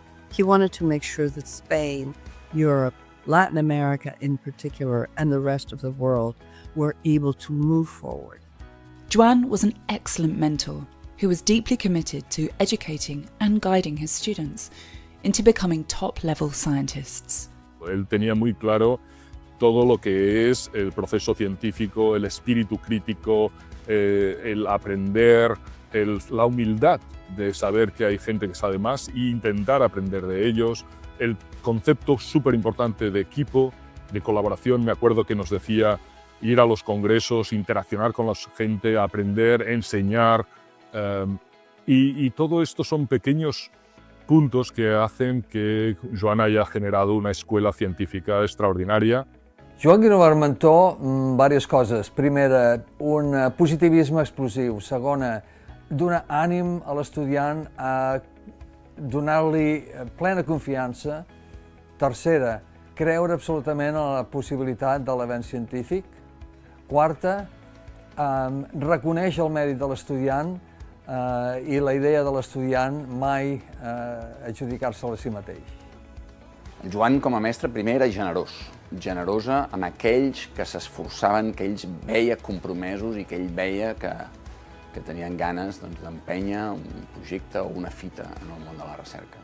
I era generós perquè era generós en facilitar un ambient, buscava sempre que els seus deixebles trobessin un entorn on desenvolupar-se, on maximitzar les seves capacitats. Jo també diria que tenia una capacitat única, que és que fomentava i era capaç d'estimular la creativitat de la gent. Un investigador mai no serà millor que el que són els seus estudiants. Jo he tingut molta sort a la vida i he aconseguit que vinguin a treballar amb mi gent realment brillant. Crec que una de les meves poques virtuts és no haver-los espatllat. Realment, la primera cosa que s'espera que faci un cap de laboratori és estimular les capacitats dels seus estudiants i després permetre'ls volar i que ells puguin desenvolupar les seves idees i les puguin dur a terme. Joan was a visionary leader who made his lifelong dream come true. He successfully faced an extremely complex challenge, creating a whole new biomedical research centre from scratch. Si em preguntes a mi, jo diria que un dels llegats més importants que ens ha deixat el Joan va ser la creació de l'IRB Barcelona. I ara la nostra responsabilitat és cuidar de la seva criatura i que el seu llegat perduri. Durant tot aquest procés, que va ser molt llarg, primer el Parc Científic, aleshores el Parc Científic com a hoste de l'IRB, i després tots els anys d'anar creixent a l'IRB van haver-hi moments molt difícils. El que va tenir és una gran resiliència, diguéssim.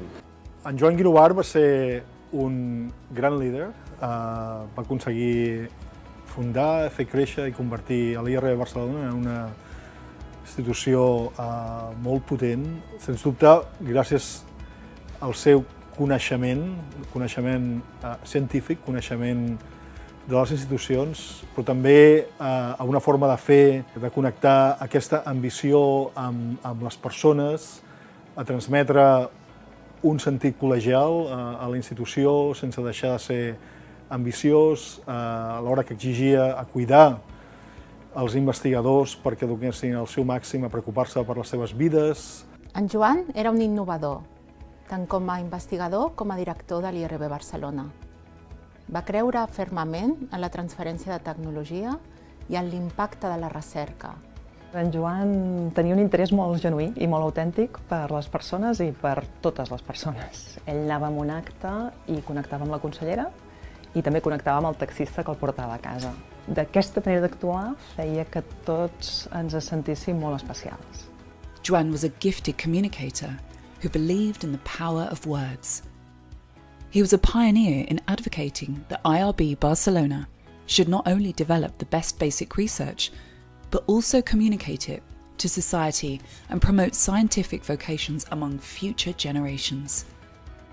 Què és això de la curiositat? La ciència és curiositat, la ciència... D'on surt la ciència? Com podem saber nosaltres si tenim un nano que coneixem, una nana que coneixem que vol ser científic? Tots són científics quan són petits. Ah, sí? Perquè tots volen descobrir com és el món, tots volen entendre com és el món, tots tenen preguntes per fer-se sobre com funcionen les coses. El que massa sovint som els adults que els hi matem aquesta il·lusió. Joan va ser un grandíssim comunicador científic.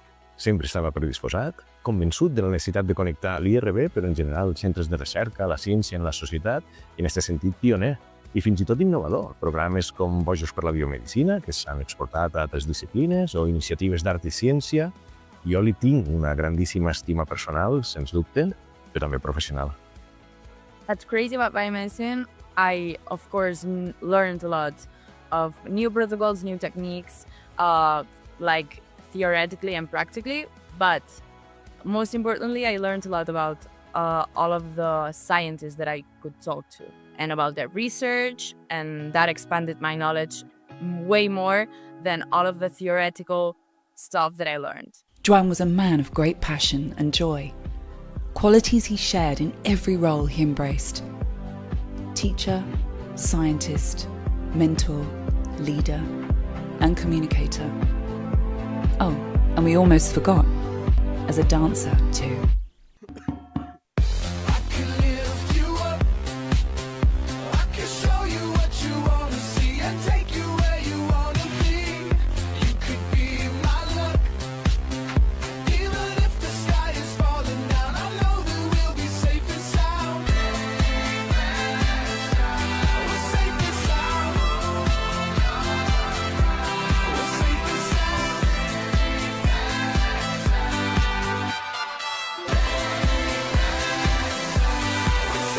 Moltes gràcies, Joan. Gràcies, Joan. Gràcies, Joan. Gràcies, Joan. Moltíssimes gràcies, Joan. Gràcies, Joan. Gràcies, Joan. Gràcies, Joan. Gràcies, Joan. Moltes gràcies per tot, Joan. Thank you for everything that you did for the world.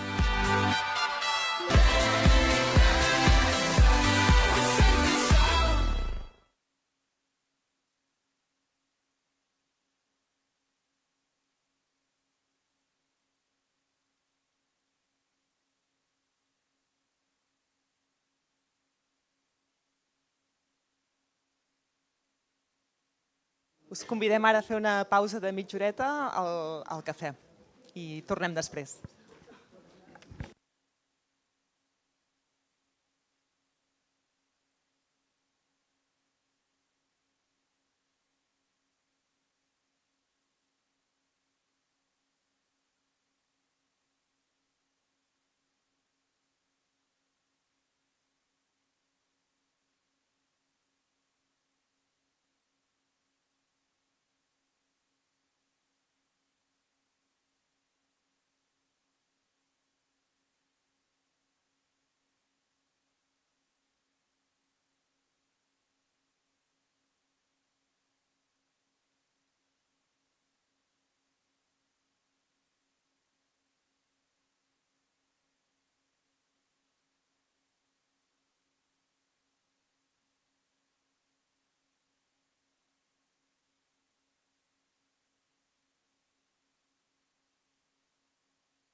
Bé, bon dia. Bon dia. Si podeu seure, sisplau.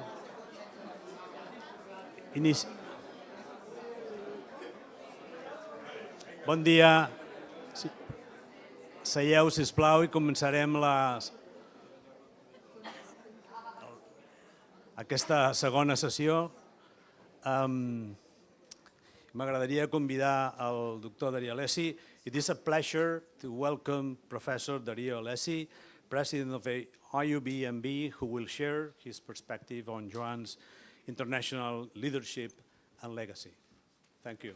Thank you, Darío.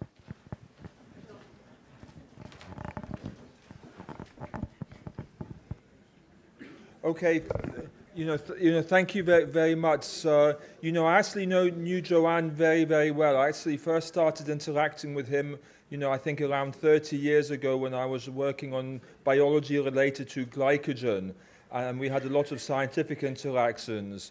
And then after that, he invited me to join the scientific advisory board of the IRB, and I spent nearly 10 years on this scientific advisory board. And it was just amazing seeing him, how he ran the institute and how his commitment to research and to mentoring the staff here and raising the necessary funding for the research. And he was just a simply extraordinary person. And then when I finished on the IRB SAB, he started telling me that I could join the IUBMB. And when he first spoke to me about this, my first reactions was no, I haven't got time for this. But he kept on asking me and telling me how important this role was and how you can make a big important contribution to science across the world. And I think I said no maybe 10 times.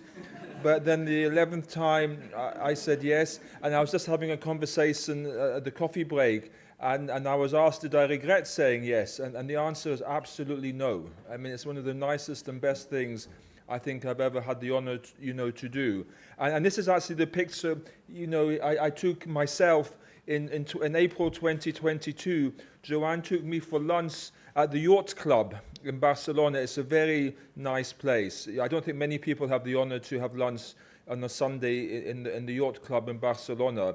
And then after that, we went around looking at some boats, and then we went a walk along on the beach, and he told me about his family and how proud he was of all their achievements and the IRB. And none of you would be here today without Joan's work. I'm absolutely sure of that. There would be no IRB, and all the amazing science and discoveries that have been made here, wouldn't have happened without Joan's contribution. So, I was asked to say some words about Joan's contribution internationally and the IUBMB. I just have a few very quick slides, just in case anyone doesn't know what the IUBMB is. It's a union of all the 76 biochemistry and molecular biology organizations in the world. They all come together for the IUBMB, and then there's regional organizations that are listed there. And we work to help promote research, education, collaboration in the field of biochemistry and molecular biology. And Joan really transformed this organization during his presidency. And one of the main activities we do is we give fellowships mainly for people in Africa, Southern America, and Asia, and other countries to come to conferences or to host conferences all over the world. And this is the bulk of our activities. We don't have very much money. We only have about $1 million a year to spend doing this, but everyone volunteers their time, obviously, to do this. And we do our best to do as much good as we can with the very limited resources that we have. And another thing that Joan was really very important in raising was training young investigators. And we have a trainee initiative where all the young trainees from all the different countries in the world can come together and host meetings, invite speakers, have small conferences, and talk to each other. So it's very interesting. Someone from Africa can talk to some PhD students in Stanford, for example, and they can compare and understand what the different problems that each one might have as a result for that. And then, you know, our money comes essentially from the publications and journals. So we have 6 or 7 or 8 journals that we have as part of the IUBMB. And then the funding we get from the journals we use for the good causes. And I just wanted to highlight here, there's the one journal is called IUBMB Life, and Joan was the editor of this journal for nearly 20 years. He really sort of was there right from the beginning and really helped this journal develop and and maintain its scientific excellence. And he devoted a lot of time to this, to this journal. So, I think many people who do these, service jobs. I think some people at least do them because they want to, they do it for the prestige, and it helps them, become more well known and for the recognition. But Joan was the opposite. He did this because he really wanted to serve and to contribute to the global community through his leadership skills. And he was really very deeply committed to serving and and helping the scientific community. So within the IUBMB, Joan had some very critical roles. So he started off as treasurer. The treasurer actually does the most work. The treasurer, the secretary do the most work because the treasurer have to oversee the finances and they have to pay all the bills. So and there's all the fellowships, all the reimbursements. It's a huge job, and making sure everything is done legally. But I mean, throughout his period of the IUBMB, our finances flourished, and we actually have a surplus now that we invest. And from the interest of that, we can use as part of our income for for fellowships. And then he was elected president-elect in 2012, and he was the first Spanish and still the only Spanish scientist to hold this important role. And and everyone who was on the EC, the executive committee board at that time, tells me he led the IUBMB through consolidation and engagement, and and getting consensus between everybody. And all the decisions were made by consensus, whereas previously there was a sort of benign dictatorship that the president decided everything, and the role of the committee was to execute the president's decisions. And everyone else I talked to has told me that he had an incredibly, I'm not surprised, collaborative leadership and government style. So as I said before, he worked very transparently using consensus-driven approaches.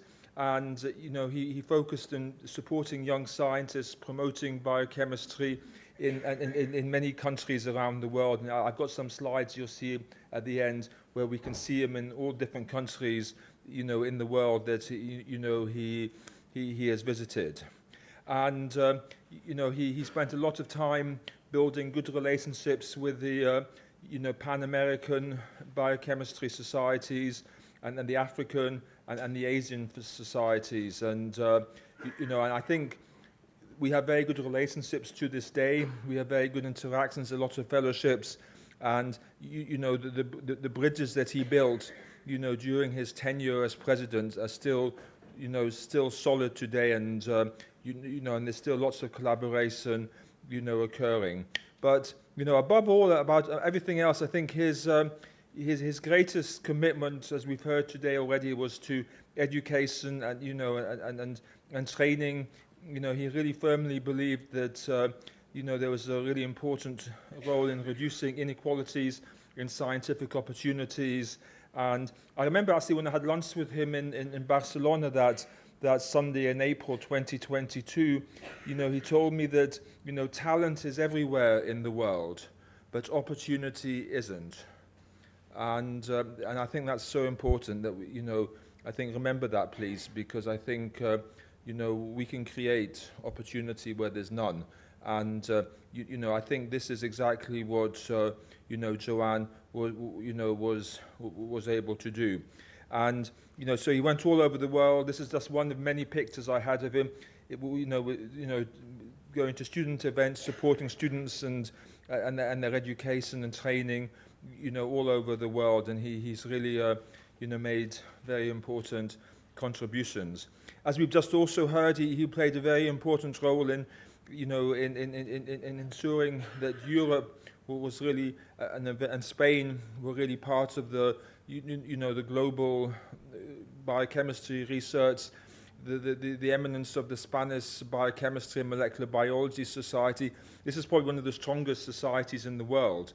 And as we've just heard, that this is really largely down to, Joan's, influence. And this is, Miguel Angel is the president of FEBS. And in this meeting in Lisbon, and I think it was actually 2021, there's a mistake there. We had dinner together. I was there for the dinner, and it was a wonderful evening.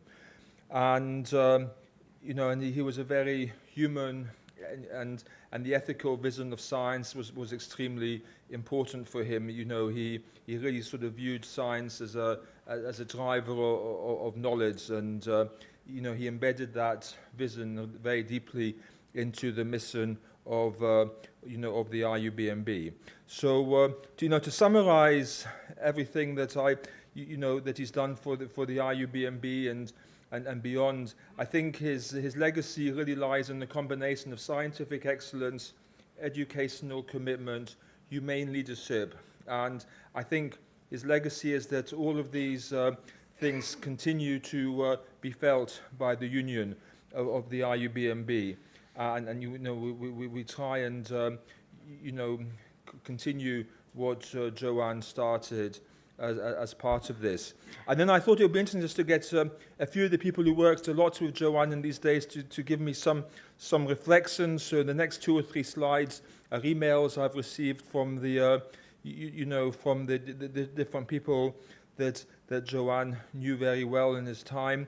So there's Francesco Bonemi, who recalls Joan as a cherished friend and travel companion, sharing memorable moments in many meetings all over the world.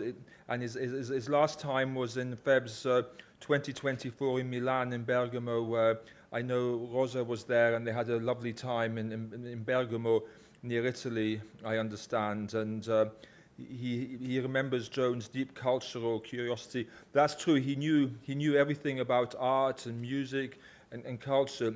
Very few scientists. Most of us just work in the lab, and we don't really know what's going on. But Joan knew everything about the culture, music, history. He knew history very, very. He kept on telling me about history. And he loved Tarragona as well. He was always telling me about his place in Tarragona. So I'm sure if I went to Tarragona, I could find your house there, because I've heard it so many times. And then the other funny story is apparently he spoke Latin very well, and so did Francesco. So apparently when they had a delicate discussion that they didn't want anyone else to understand, they spoke Latin to each other, which was an interesting, story.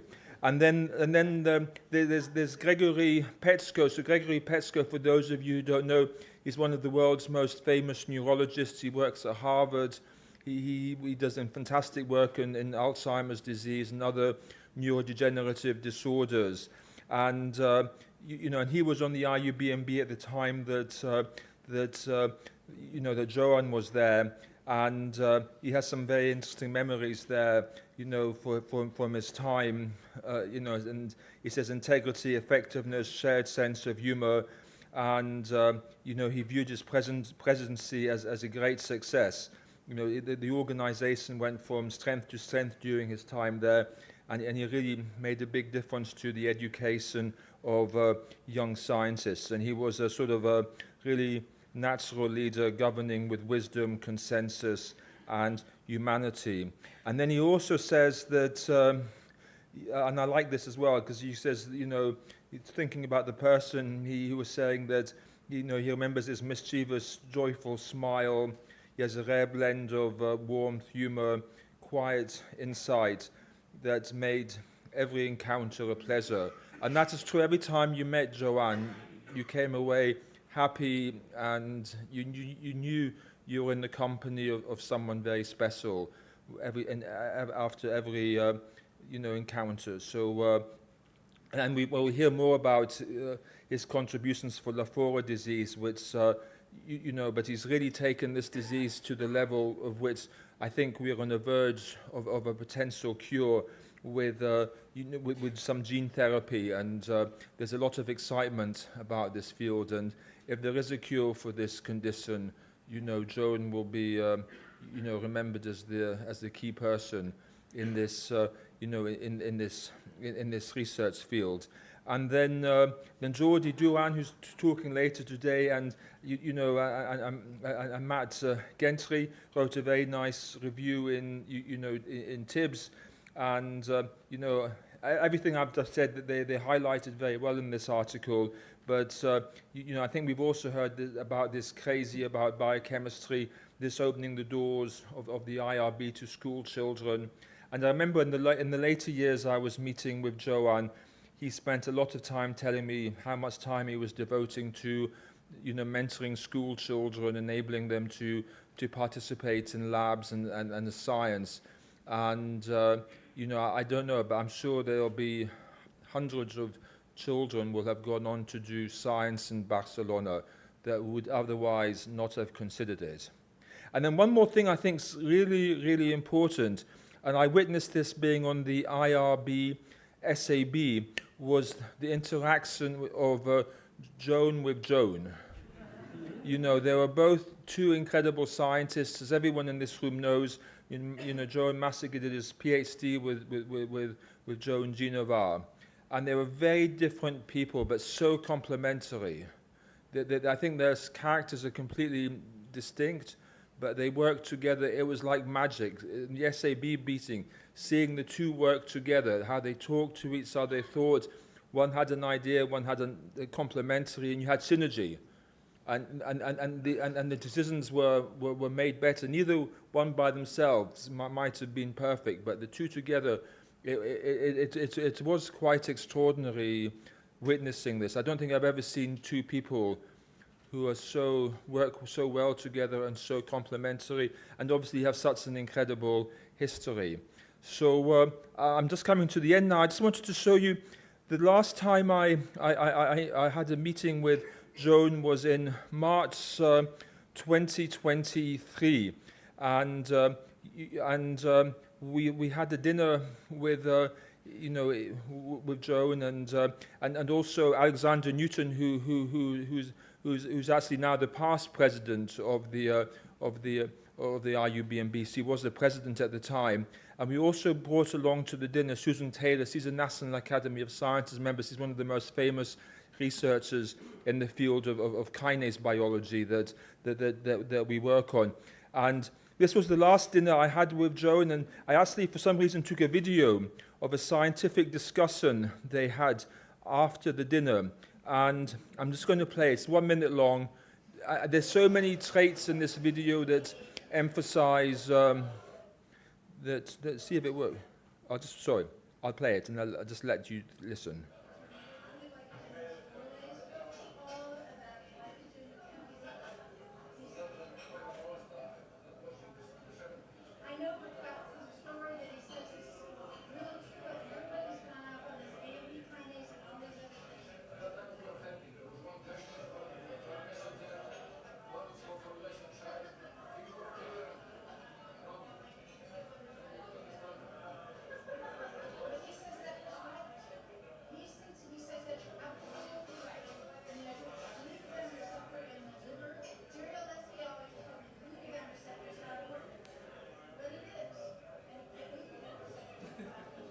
That's Alexander Newton.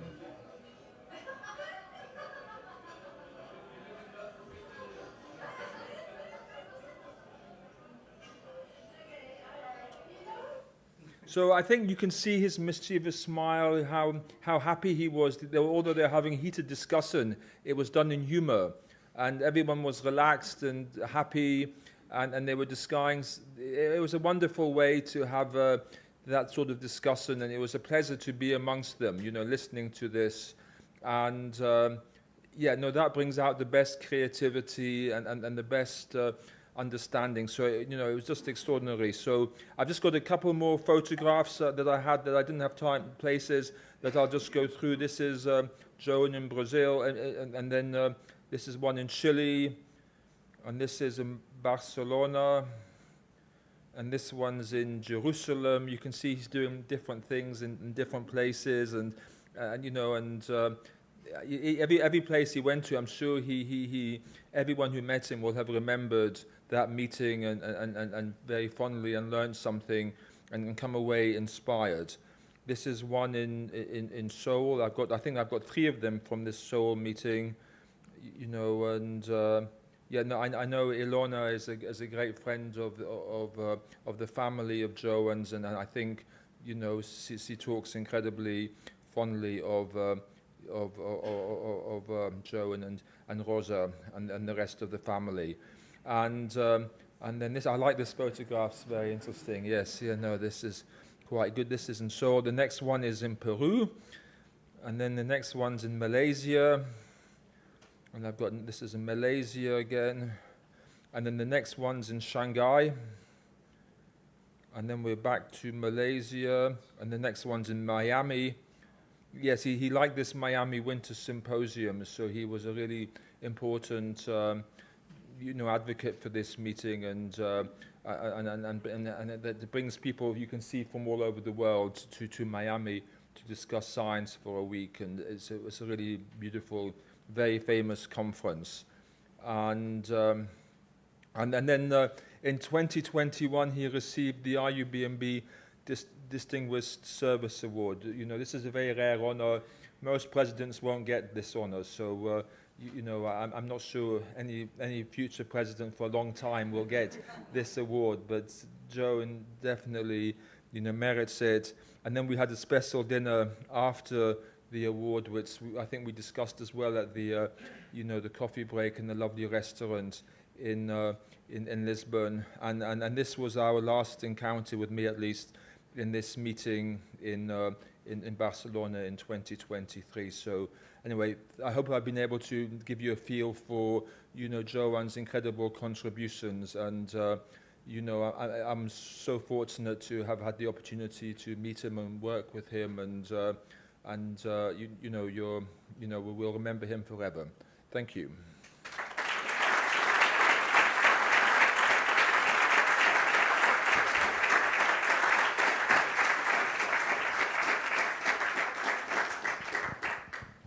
Thank you, Daria.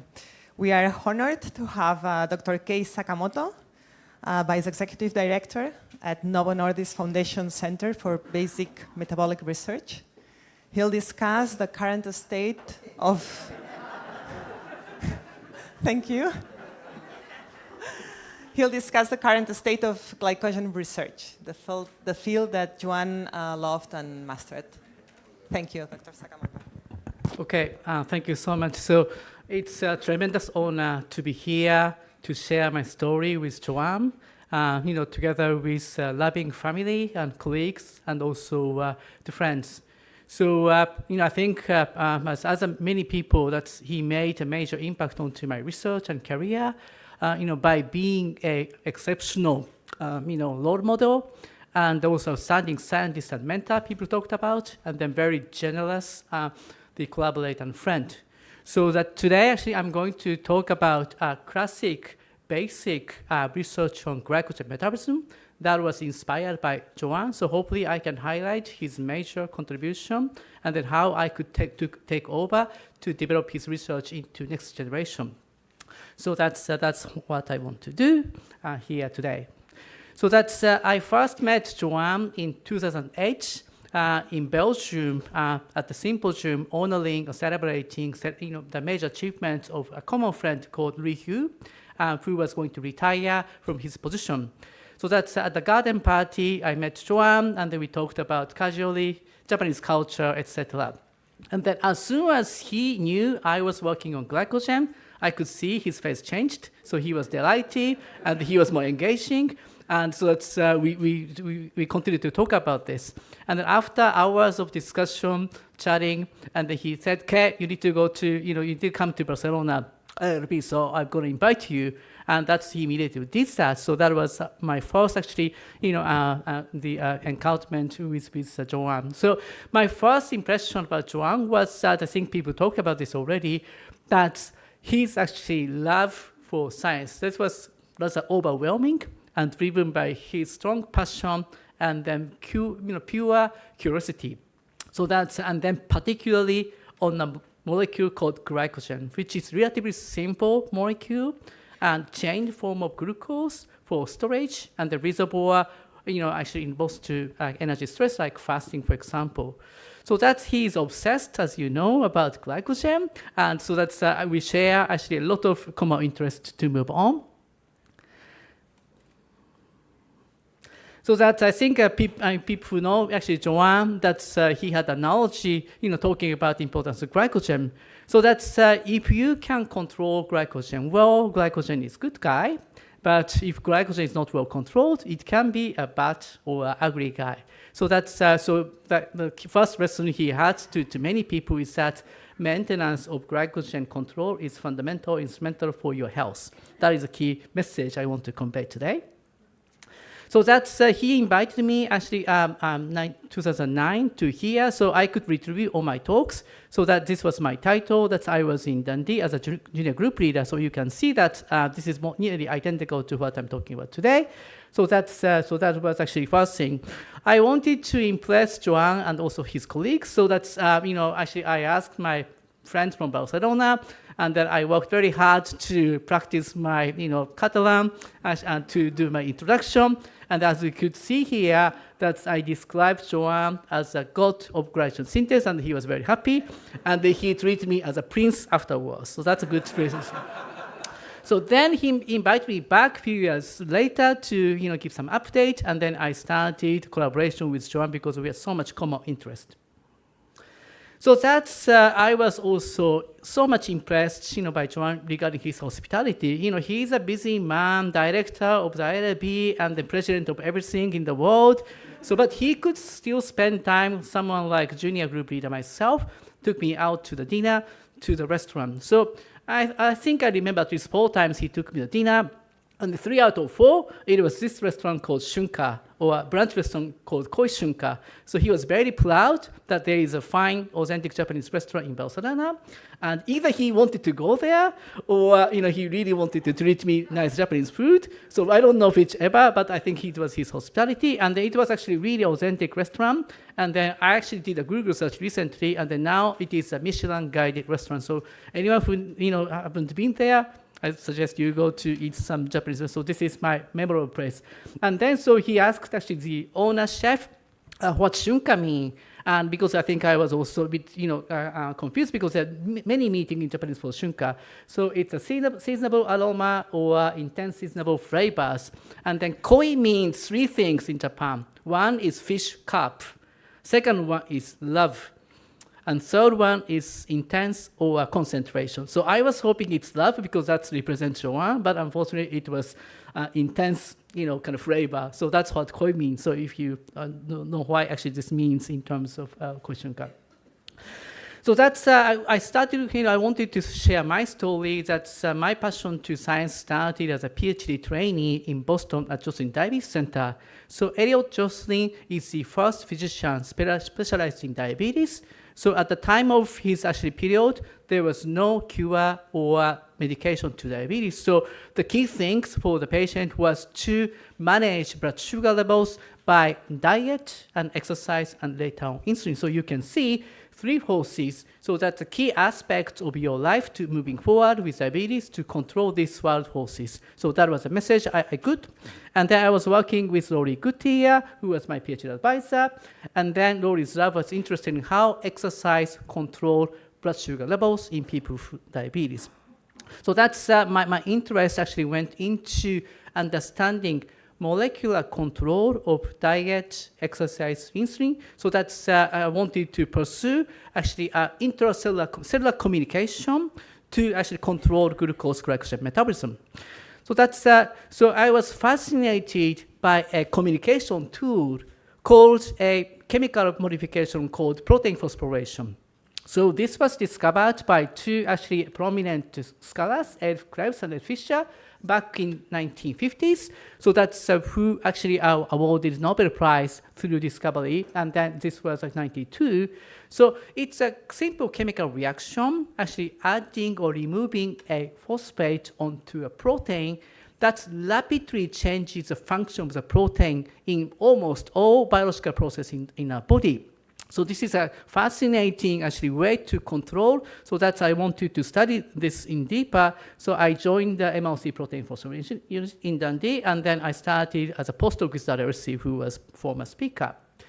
So I was already working on glycogen synthase in Boston, and then I also actually started work to some extent on glycogen synthase with Dario. So that's, as some of you know, that's glycogen synthase actually is the first protein that was identified to be regulated by insulin. So you can see the time frame that took nearly 8 years to identify this. So that's Joe Lerner actually was Joan's mentor at early stages. So I'm sure he was inspired by working with actually Joe Lerner in this context. So that's so I was fortunate to work actually in this process. That's in Boston and later in Dundee.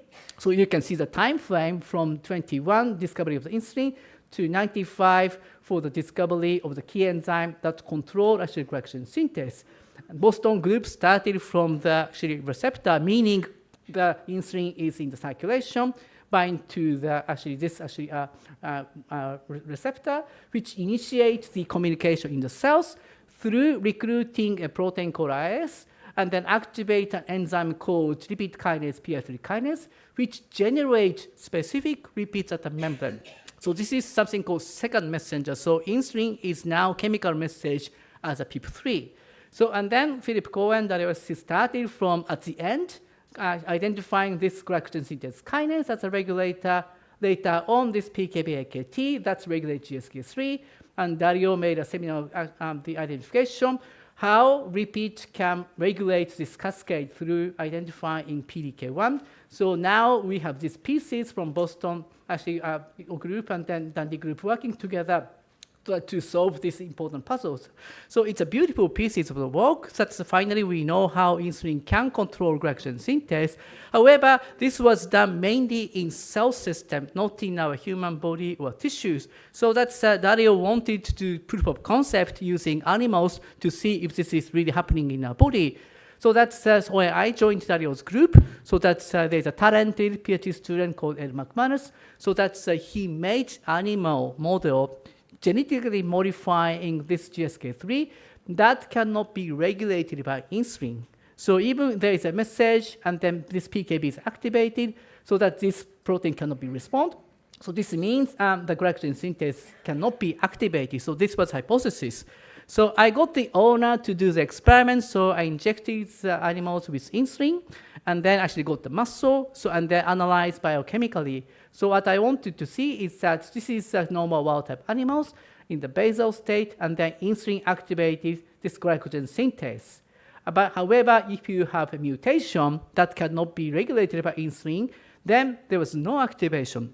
So which was fascinating. One, that's what happened in cell culture works really in the body of the animals. And then most amazing thing was that single amino acid of the same residue can control such an important regulatory process of storing glucose into glycogen. So that is fascinating that we have such sophisticated control and then something goes wrong and then there should be some dysregulation of the glycogen metabolism.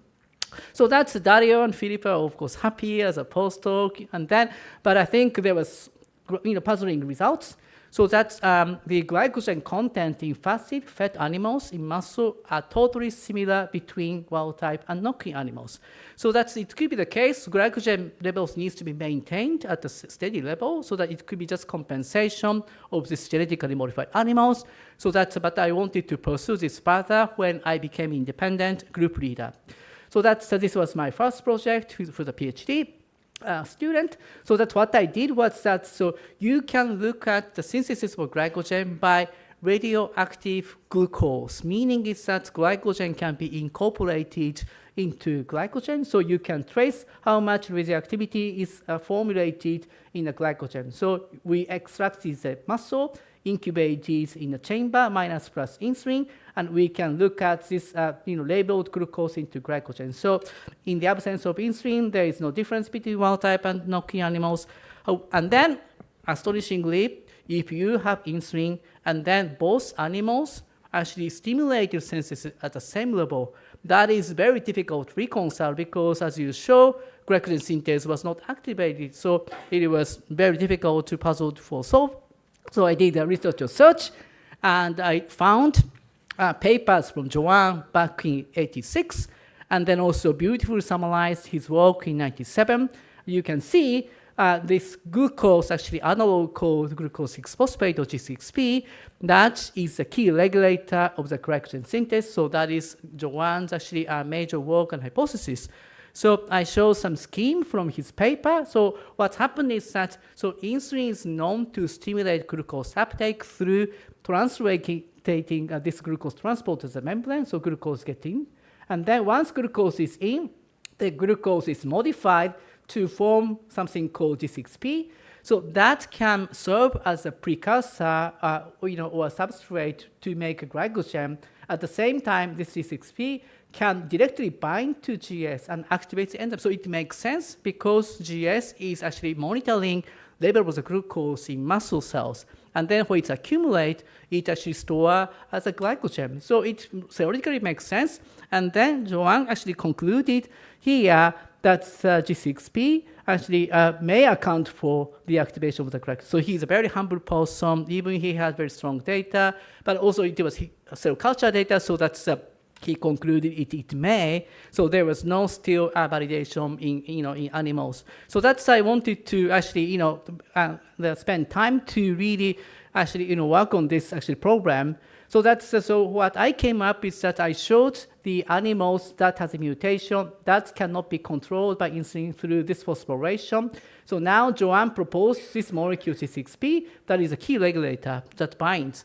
So that's we didn't have this structure of the glycogen synthase G6P. So we actually tried to identify, how actually this actually mechanism could be revealed.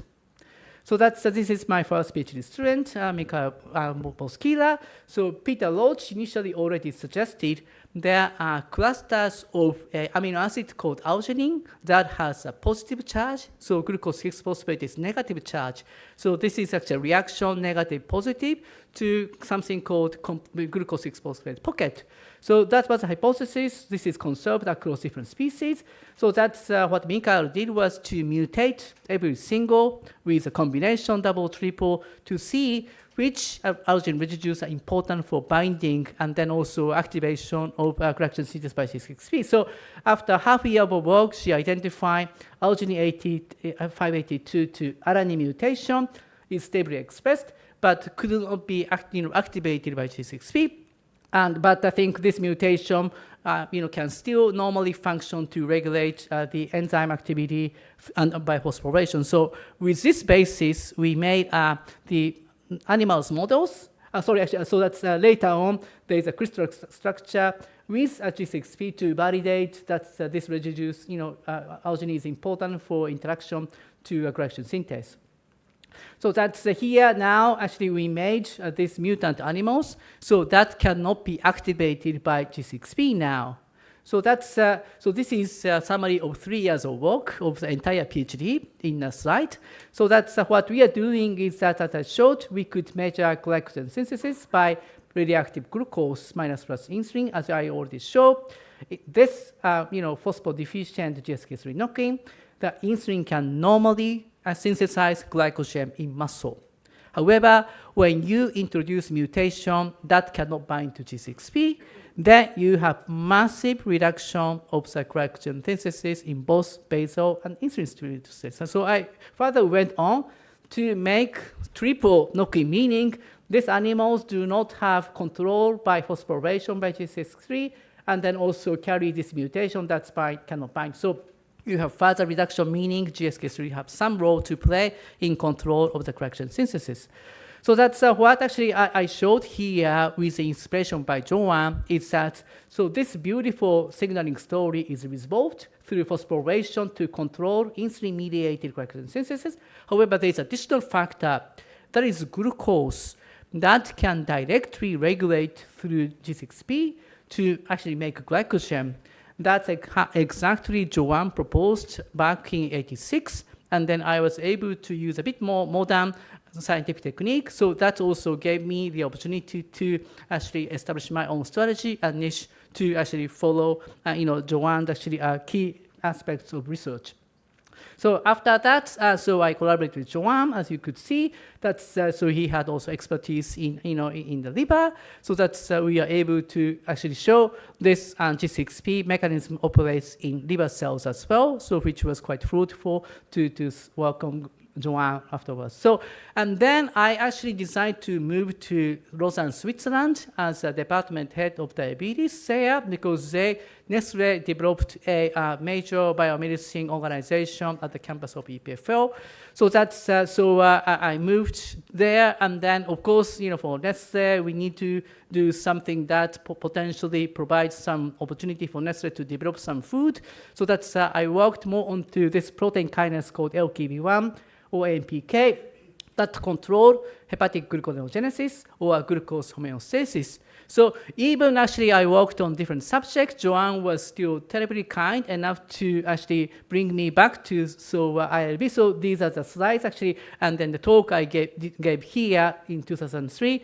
And then I think I gave a talk exactly in this auditorium back in 19, just before COVID, when I dropped in. So that's he was still caring about my research and supporting me, and then very curious about what's going on there. So I moved to Copenhagen after this and to back into academic research at the University of Copenhagen. So that's I revisited actually glycogen, because also this is something touching on my soul.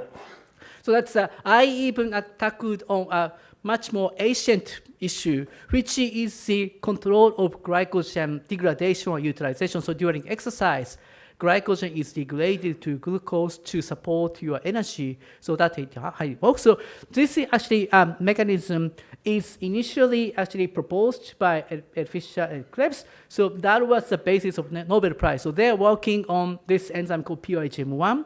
That is regulated by adrenaline or epinephrine. So that is a hormone secreted during exercise. And then this triggers the chain of reaction to control the enzyme of this POH1 to degrade glycogen. So this is the first example of protein phosphorylation. So that has historical importance and related to glycogen. So that's of course Ed is our godfather, and I had an opportunity to meet him, and then so I promised him that actually I also followed up his Nobel Prize research on this. So that he was 92 years old, he was very active and then also engaging. So that's so here actually is a bit complex scheme. So like glucose 6-phosphate, there's another metabolite called AMP. So that's so ATP is our universal currency for energy. So this is used for our muscle contraction. So when muscle contracts, ATP is used, and then this AMP molecule increase. So this is actually directly known to activate PYGM. And then I actually introduced a bit complex adrenaline or epinephrine mediates this sequence of reaction by phosphorylation to regulate this enzyme. So there are two distinct mechanisms that actually control this enzyme. So that's we wanted to work out how dissect this event, so which actually mechanism dominates under exercise condition. So that's we took the similar approaches. So that's it was not too difficult to mutate this phosphorylation site to alanine. So that's it cannot be regulated by epinephrine. And then, but also we didn't know how or where AMP bind to regulate We knew the place, but we didn't know which residue is important for the control of the enzyme. So it's a bit complex. So there's already a very fine structure of glycogen, the phosphorase, POHGM, in complex with glucose 6-phosphate. That is also another binding partner, and AMP. And then he is my actually great collaborator, Elton Giras, at least. So if we looked at the structure and then provided guidance of where to mutate. So that's so you can see there are actually other residues actually called these numbers. And then what we did was to actually make a lot of different mutations actually surrounding AMP binding pocket expressed in bacteria and purified, and then did some assay to measure the enzyme activity. So we narrowed down to this valine 46 residue, and then we did additional mutation to refine our mutagenesis. Meaning is that in wild type, you only need like a low micromolar to activate the enzyme.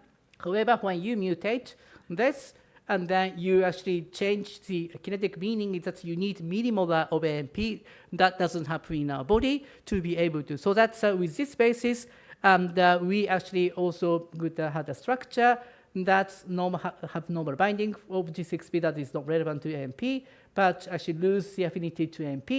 And then we made this mutant animals so that it is insensitive to AMP during exercise. So this is actually our experimental design. So we made 2 different animals. So we wanted to see whether they are normal or not, actually in terms of growth and in terms of metabolism. And then we wanted to see if this mutation is really valid that we did in bacteria. So when you express in muscle, does it function the way we anticipate? And then finally, we wanted to see during the exercise how these animals respond to actually degrade glycogen. So this is final proof of concept. And so this is what we did. So animal had normal weight or muscle weight and body composition, eat food normally and had normal energy expenditure, and then they move around normally. So and then we wanted to see how hormone actually regulates the glycogen degradation. And then first, we wanted to see that mutation does not cause any instability or any loss of the protein. That's what sometimes happens when you mutate the enzyme in our body. So you can see with this mutation, and that mutation, the protein expression is totally normal. So mutation didn't do anything to the protein stability. And then when we mutated to these phosphorylation sites, and then there is a loss of the phosphorylation by antibody, so we could validate. And this doesn't happen in this AMP-insensitive knocking animals. So after looking at this biochemistry, we wanted to see 2 things. One, that's so AMP mutation that's have same actually what we saw in bacteria, meaning that you need very high concentration to activate the POHGM at millimolar. That doesn't happen. And then when you have no actually the AMP, and then this phosphorylation mutation causes 0 activity. But it can be still activated by AMP if you give a high millimolar. So that's we could validate this mutation in muscle. So that's after this. And so we wanted to stimulate muscle with hormones, epinephrine. So we incubated muscle into this chamber, looking at this sequence of the cascade. So this is quite detailed. The point I want to make is that in the presence of epinephrine, this POHGM can be activated, but if you mutate this serum residue, there is no activation at all. So that hormone does not work to actually stimulate the enzyme. However, this system is totally normal in AMP-insensitive mutant. So that is a very important control. So and then we wanted to see actually the glycogen levels in the muscle after the mutation. So many people know in our body, there are 2 different types of muscle, either fast twitch or glycolytic muscle, or slow twitch and also oxidative muscle. So it's a marathon runner, but also sprinter. So glycogen is needed for sprinting to some extent. So this is the whole animal cross-section that's understood with some marker for indicating muscle types. So as you can see, majority of the hindline muscles in animals are largely fast twitch muscles in dark or light green, and then only these muscles called soleus contain a mitochondrial rich and oxidative muscle. And then we took different muscle like solutes, EDL, and gas, and then you can see some increase in glycogen in resting level in this AMP mutation. And so quite strikingly, in this setting mutation knocking, then you have a quite substantial, you can see the scale. If you put in the same scale, and then it's almost 5 to 7-fold increase, which is quite significant increase in glycogen. So that's we wanted to see in fiber. So this is a glycogen staining, so that you can see very dark glycogen staining in this knocking animals, so supporting. And if you see individual fiber, there are different contrast. So that's there are particular increase in the glycogen content in particular muscle fibers. So we overlaid with this muscle fiber typing. And then, so as I mentioned, the glycogen is enriched in a fiber that is actually in a fast or glycolytic muscle like here. So however, there is no differences in the fiber type, meaning is that glycogen is equally enriched in this actually specific fiber types. So that's we wanted to see the molecular localization of the glycogen. So glycogen localizes in 3 different locations in muscle. And so that's Joachim Nielsen is world expert in this using electroscopy microscopy. So he identified the glycogen can be close to the membrane, sarcolemma, or inside the fiber, or between the fiber. So that's we did a quantification. So you see black dots as a particle. And so that you can see in this knocking mutation, you have a vastly higher numbers and then longer chain and also bigger volume. So that's what it says in here. However, that's it's kind of equally increased the size, volume, and then also chain size. Meaning is that there was no changes in the distribution. Its increase is just the volume and the particles. So that's, glycogen localization didn't change. So that was also important observation. So that's we wanted to see what is the consequence of this regulation in our body during the exercise. So that's we put animals on the treadmill exercise at the speed that is quite moderate. So for us, you can do kind of a bit higher than jogging. You can still talk to people, but you can do maybe 20, 30 minutes. So with this intensity, so there are 3 different muscle, wild type, and then AMP registered knocking. You can see there was about 50% of reduction by exercise. So, but I think as you can see, that's there are almost similar decrease between wild type and knocking actually across 3 muscles. So this means this AMP binding actually is not actually required for normal glycogen degradation during exercise. So, and then we went on, and so that this is another mutation for phosphorylation. As you can see, there is a vast increase, and then in wild type glycogen decrease, between like 50 to 60%. And then this was totally abolished in this actually mutant animals. However, as you can imagine, there are vast amount of glycogen, and then also maybe there are different structure of the glycogen, so it's very difficult to conclude because it's a different, concentration of the glycogen. So that's I actually called Joan to actually ask for his animals that he generated called GYS log speed mice together with Jody. So that's allowed me to make a muscle-specific glycogen synthase knockout. Meaning is that these animals cannot make glycogen. So my hope was that by closing animals with this animal which contain higher glycogen, we can normalize the glycogen level to low. That's what is happening. So that glycogen is reduced almost 50%, closer to wild type animals.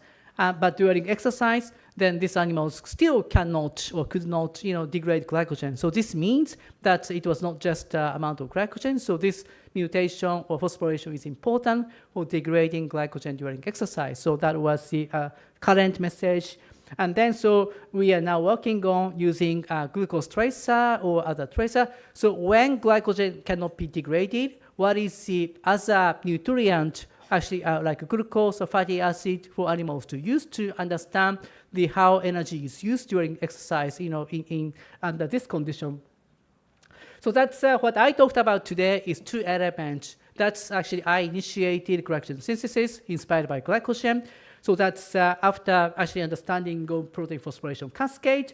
his insight that GCXP is important triggered me to create a novel approach, a knocking mice, to study how glucose metabolites regulate, and then that is an important discovery I had during my early stage of the career. And then also building upon this, then how about glycogen degradation by exercise? And then I took similar approaches and so to compare, and then for the AMP and phosphorylation. So it's very interesting. For synthesis, the glucose is more important, and then for degradation, phosphorylation event play a critical role. So each aspect of biological processes in glycogen metabolism, so there are different layers of mechanisms that control our normal metabolism. And then I think our mission is that when this system is actually uncontrolled, how you can actually modify to be able to restore. But I think this fundamental research is very important to have this basis. So it's important to keep glycogen as a good guy, not to be about an ugly guy. So this is also my second message for today. So I just want to gradually conclude. Meaning is that this is actually research, and then I already introduced very important people, and then Dipska actually is working on glycogen, so that she is my successor for the split of the glycogen. So that's my journey is not end. So there's another paper actually collaborate with the help of Joan. It is even more fundamental. That's there's another protein called glycogenin that was discovered by his mentor. So that's even cascading from Joanna to Joan to myself now. So that's so we actually are able to have structure actually driven by Elton. So that's he was helping, and then more recently, so that's we actually had a beautiful structure by Elton that I was able to contribute a little bit to be able to understand how this glycogen synthase cooperates to control basic activity of the enzyme, and then how you could modify this enzyme under the condition of the disease. So that is what we are doing. And then to conclude, that's as I mentioned, my research was hugely impacted by Joan, and then his love for the science, his passion, curiosity, and then he's actually generous, and exceptional mentoring and friendship to the family was a very important component for my actually career, and then becoming also the leader. So that's I'm so sure that I take this to with me, and it is my role to make sure this is cascade to the next generation of science. So that's with that I'm so grateful I had the opportunity to work with Joan, and I think I will remember him forever. And then actually I hope to be able to report to Joan for the next generation research on glycogen. So thank you very much for everyone to.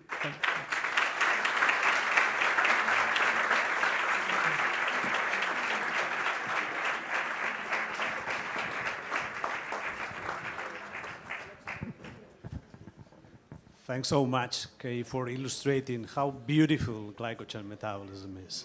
That's fantastic. So the next presentation will be done by Dr. Jordi Duran. Jordi was Joan Guinovart's right-hand man in his research group for many years. Now he is a professor at the IQS, and he will talk to us about the scope of the research that they did together. Thank you. Thank you very much, Antonio. It is a pleasure and an honor for me to be here today. I have to tell you that I love this picture with Joan because it's very much representative. First, because Joan is wearing his ever-present scarf. I think that in most pictures from Dario, he was also wearing this scarf. And also because you can see me here like laughing and having a great time, but also you can see me in my eyes love and admiration. So again, this is a very representative picture of the relationship we had.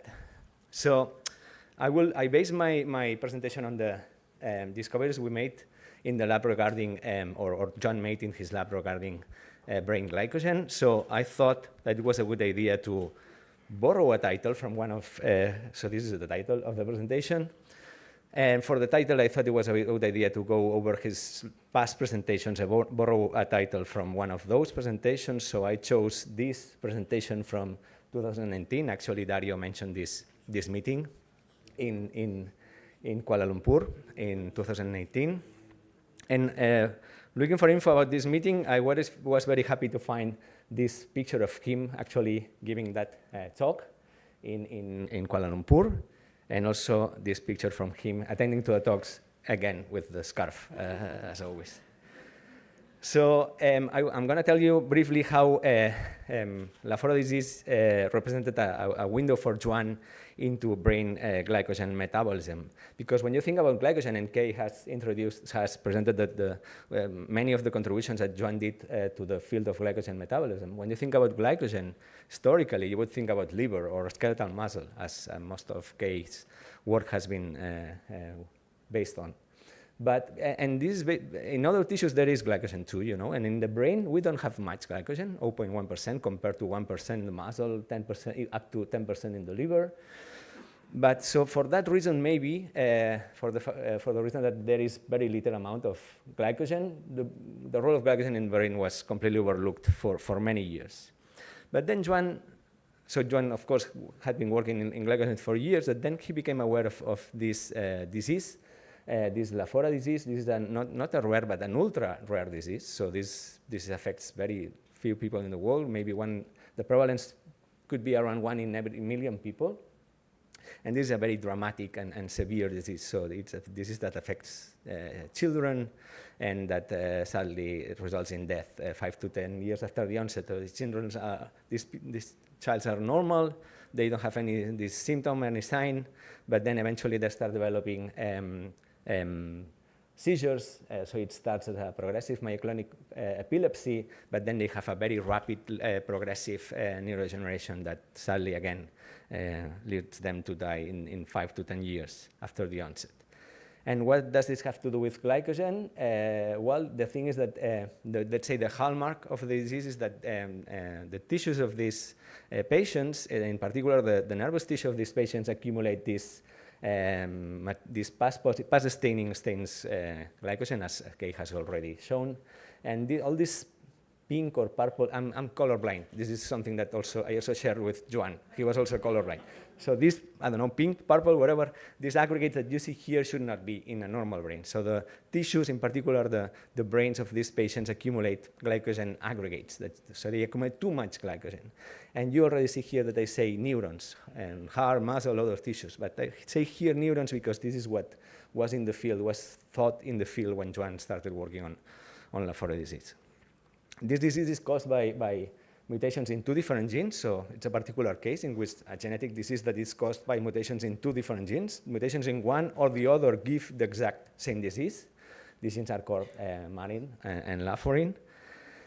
And this is the very first, so when Joan knew about this, I'm going back. When Joan knew about this, he said, wow, this is glycogen, this is my molecule, so I'm gonna try to understand what is happening here and if glycogen plays a role in the disease, because so far it was not clear if this glycogen was indeed underlying the disease or it was just a mere epiphenomenon.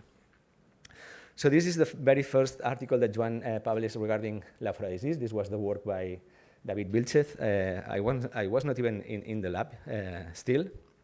And they published this Nature Neuroscience, in which in vitro models they proposed that laforin and malin form a complex that promotes the degradation of glycogen synthase, so that neurons are not used to accumulate glycogen. If this system fails, then they accumulate too much glycogen and they die.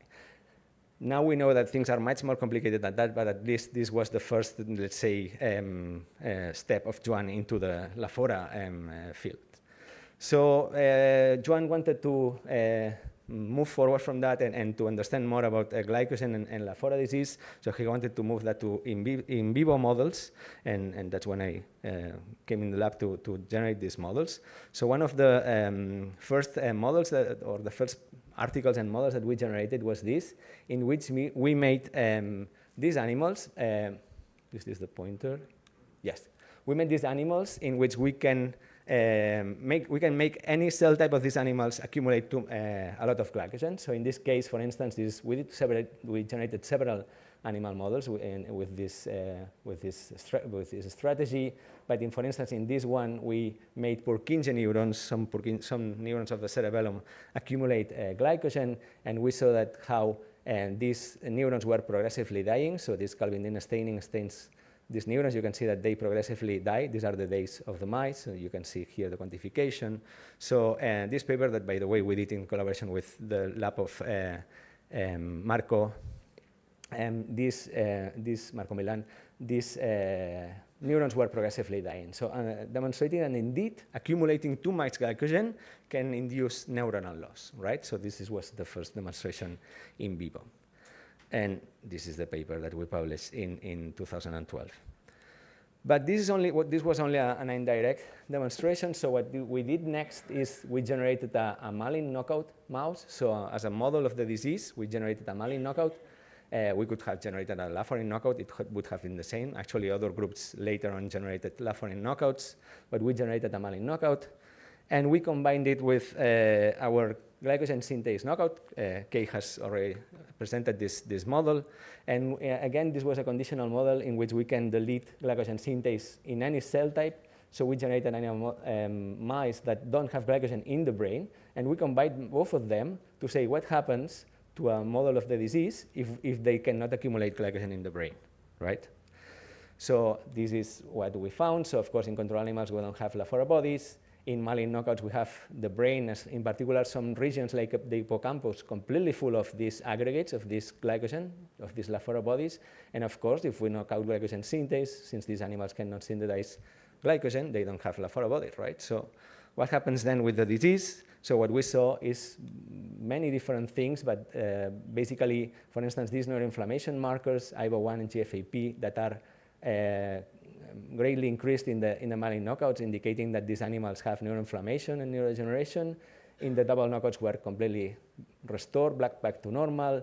Also, the epileptic phenotype was prevented, also with all sorts of behavioral studies and electrophysiological measurements that altogether indicated that indeed glycogen accumulation is the problem. Glycogen accumulation in Lafora disease underlies all the pathophysiology, neurodegeneration, epilepsy. Everything is due to the accumulation of excessive glycogen in the brain.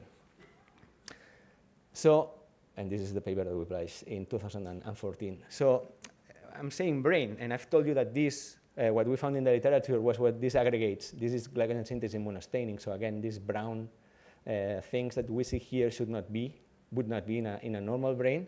I've told you that these were supposed to accumulate in neurons, and this is what we found in the literature. If you read articles about Lafora disease older than 2018, all the articles say that these Lafora bodies accumulate in neurons.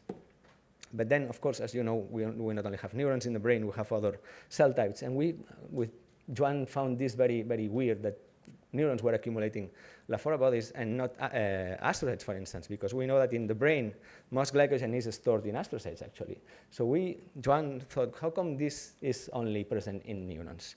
So to make a very long story short, we found out that actually that is not true, and that in fact, most Lafora bodies accumulate in astrocytes, which makes sense, because again, astrocytes are the cell type of the brain that accumulates more glycogen. Also, some of them accumulate in neurons, but many of them, if not the majority, actually accumulate in astrocytes. So all the literature that was saying that Lafora bodies only accumulate in neurons was actually wrong. But then, what is the importance of these astrocytic Lafora bodies? We had shown that if you accumulate too much glycogen in neurons, these neurons die. But now we know that in Lafora, astrocytes also accumulate. Is that glycogen also participating in the disease? So we, again, went back to our models, the Malin knockout, and we combined it with the glycogen synthase knockout, but in this case, knocking out glycogen synthase only in astrocytes to understand the role of these Lafora bodies, specifically in astrocytes, right? So what we found was surprising. What we found is that actually most of the disease is completely prevented by preventing the accumulation of Lafora bodies in astrocytes. These neuroinflammation markers that I showed you before were again restored back to normal. These are neuroinflammation genes. Almost everything was rescued by only knocking out glycogen synthase in astrocytes, but epilepsy. So epileptic phenotype still was present. So in conclusion, from this article, we could deduce from these two articles that Lafora bodies are also present in astrocytes. Actually, most of them are in astrocytes, and that these astrocytic glycogen underlie neuroinflammation, but not epilepsy. So this is the article that we published in 2021. In a way, we divided the disease in two different diseases. One that comes from the accumulation of glycogen in astrocytes, and this generates neuroinflammation, metabolic alterations, autophagy impairment, etc. But then we hypothesized that the epileptic phenotype comes from the accumulation of glycogen in neurons, right? Because this was not corrected in our novel knockout. Let me say that we are continuing this in my lab now, and let me just show very briefly that we know now that these neurons that underlie the epileptic phenotype are parvalbumin interneurons, GABAergic inhibitory interneurons. So when these neurons are affected, it makes sense that these neurons, that the phenotype is an epileptic phenotype. So for instance, these animals, we have generated these animals. This is the work of Nuria Moral in the lab that we are going to publish hopefully in the next few weeks or months. So these animals that accumulate glycogen specifically in these parvalbumin interneurons have a profound epileptic phenotype. And not only that, but also all sorts of behavioral alterations like motor coordination problems, memory, anxiety, etc. Also some behavioral alterations that also make sense with the symptoms and signs that the patients have. So conclusion so far, glycogen accumulates in neurons and astrocytes in LaFora, and preventing this accumulation thus represents a highly effective approach for treating LaFora disease. And this is something that was also the interest of Joan, and these were some of the last articles that emerged from the lab of Joan. This is the work from Olga Barea in the lab, in which we try to move towards a cure for disease, to try to apply what we have learned about the mechanisms of the disease to potential treatments and to potential cures. So with all this, we moved. So the disease was described by Santiago Rodríguez Lafora, that's where it takes its name, in early 20th century. For many years, nothing happened, but then after the work from Joan's lab, and of course from other labs around the world, now actually last year the first clinical trials started, so we identified the reasons, what is wrong in the disease, and that made possible to start looking for treatments. This is something that we are also continuing in my present lab. We are trying to design nanoparticle-based drugs to cure LaFora disease based on what we discovered in Joan's lab. But you know, Joan was very passionate about glycogen, and he thought that glycogen is the most important molecule, and glycogen synthase is the most important enzyme. And he actually said himself that actually in the video, this amazing video that the IRB produced, that you learn a lot from rare diseases, right? So these results, of course, were very important for the LaFora field and for the LaFora patients. And again, there's a clinical trial that started last year. But not only that. So these results that the lab of Joan discovered regarding LaFora disease are important for many other things, because glycogen accumulates in the central nervous system, not only in LaFora disease, but in several other conditions, like other rare diseases like Pompe disease, APBD, adult polyglucosan body disease, ALS, so other rare diseases, but also more common neurodegenerative conditions like Alzheimer's disease, the most common neurodegenerative condition, or Parkinson, or diabetic retinopathy and neuropathy, or even in normal aging. So from what we learned in LaFora disease, now we know that the accumulation of glycogen might play a role in all these other conditions. And actually, this is one of the last papers from Joan's lab again. We already showed in this paper briefly that glycogen accumulates in the spinal cord of these models of ALS, and that if we prevent this accumulation, we prolong the lifespan of these animals. And if we increase the accumulation, we shorten the lifespan, indicating that indeed glycogen also might play a role in the progression, in the pathology of ALS. And regarding Alzheimer's, Joan always wanted to understand the role of glycogen in Alzheimer's. We don't have the time in Joan's lab, but this is something a project that we are now also undertaking in my lab. We got a grant recently from Pascual Maragall Foundation to study the role of glycogen, of the metabolic reprogramming of astrocytes, including alterations in glycogen metabolism in astrocytes regarding Alzheimer's disease. And And also, Joan was very much interested about understanding the physiological roles of brain glycogen. As Kay said, he always did this analogy of the good and the bad and ugly, right? So glycogen, if you accumulate too much glycogen, that is bad, but glycogen can also be good in the right conditions. So I've told you that in the brain we don't have much glycogen, but this glycogen has physiological roles. And we also published over the years several papers in Joan's lab. Joan published many papers and also in collaboration with groups from around the world demonstrating the physiological roles of brain glycogen. So and basically, to summarize, we demonstrated that brain glycogen plays an important role in memory, learning, synaptic plasticity, even in the resistance to epileptic seizures. So we added two conclusions here. Glycogen might play a role in other neurodegenerative conditions. Also, glycogen has physiological roles in memory, plasticity, epileptic seizures. So in this case, the bad and the good, right? So yeah, that's everything I wanted to show. I started with this picture from which I borrowed the title for the presentation. I'm going to also borrow the last slide, the acknowledgement slide, to say that, of course, all this work that I've shown was done by many people from Joan's lab over the years. Many of them are here now. This is the picture from that meeting. See, this is the acknowledgement picture from that meeting in 2019. There is one from 2016, one from 2013, and a picture from the lab in 2009. Of course, all these results that I've shown were done by all this group of people. It is an honor for me to represent all of them today. And let me mention briefly my lab at IQS. We are more people now, and more are coming soon. But I've shown some results from Nuria, an excellent PhD student in the lab. I have shown briefly her results regarding the role of glycogen in parabolic interneurons. This is the last slide. As Dario mentioned, we, together with Matt Gentry, we published this article, this in memoriam article last year, trying to summarize the many contributions of Joan to science. And since sometimes or many times the best way to say the most important things is with very simple words, I want to end my talk with the very last 4 words of this article. I managed to squeeze some Catalan words in the article. So, gracias per tot, Joan. Thank you.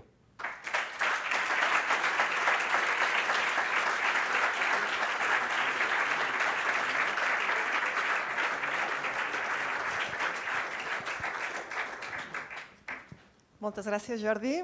I per tancar l'acte, comptem amb el doctor Antoni Plasència, el director general de Recerca i Innovació a Salut del Departament de Salut de la Generalitat de Catalunya. Moltes gràcies.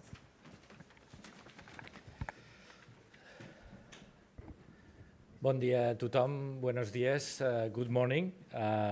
It's a real pleasure to be able, and an honor, to be able to share with you this great meeting, this great event together. And let me share with you the appreciation of the Minister of Health of Catalonia, la consellera Olga Pané, who is also member of the Board of Trustees and co-presides alternately with the Counselor of Research and Universities. I també voldria dir, no només a nivell institucional, agrair la possibilitat de compartir aquesta celebració, aquest reconeixement, sinó també fer-ho a títol personal. Vaig, com a director de l'Institut de Salut Global, un centre també cerca, centre de recerca cerca, vam tenir l'oportunitat de compartir diverses aventures, diverses experiències i converses molt interessants. Un institut on la seva filla, la Caterina, treballa i té contribucions molt importants i on també el seu gendre, l'Enric, durant un temps va estar vinculat. I aprofito per saludar la família també a la Rosa i a la seva neta aquí en nom de la Generalitat de Catalunya. I won't have any slides, lucky you, and I am aware that my main challenge is to somehow not be very repetitious, but at the same with what has been said, but at the same time try to highlight a few aspects. But if I had one slide today here, it would say gratitude. I think that gratitude is a little bit what we all share here, and the different from the different approaches and the different levels that have been shown here today. Probably I was thinking, I'm not sure whether gratitude has, how glycogen might be related with gratitude, but surely we need to store gratitude. So in a way, we are talking again, also some form of glycogenic sentiment, if you allow me, and you are the experts. Actually, I didn't say that, but East Global has a research group dealing with glycogen biology related with parasites, mostly malaria parasites, and that has been my only exposure to glycogen. I come more from the field of epidemiology and public health, but I just realized with Dr. Sakamoto's presentation today that I really didn't learn much through the exposure while I was at East Global. Anyway, many things and many valuable things have been shared today around the charisma and the work and the contributions of Dr. Joan Guinovart, from the institutional impact, from the economic and social impact viewpoint, also in Catalonia, in Spain, internationally, with a special reference in Latin America, and of course, as was just presented, also the scientific contributions. In a nutshell, what we today acknowledge is a man with many faces, with a clear vision of the role of science as a vector of economic, social transformation, and with a real and proactive commitment and continuing commitment to turn science into action, into transformation. He was a very hard worker and very proactive researcher, committed to scientific excellence, to, as I was saying, the transfer of knowledge, also in collaboration with the private sector, so promoting collaborations between public and private sector, and very much aware and very much involved, very much engaged with the social impact of research. He also was key in strengthening. There are some things that now we take for granted here and everywhere in the research community all over the world, but 30 years ago that was not necessarily the case here in Catalonia or in Spain. And that means, for example, fighting against some endogamic processes within the university, putting the value of independent evaluation to support and to improve scientific careers. Also, the role, as was presented, the role of creating institutions, because researchers and their teams are key, of course, but you need institutions behind, you need to organize resources and people, and that's what IRB is, and that's also this approach. And IRB, by the way, was one of the examples of the vision of Professor Mascolell, who is here, around the vision of the CERCA centers approach and the CERCA centers development. And Joan was key in also improving that this could work and that this could be productive and effective and impactful.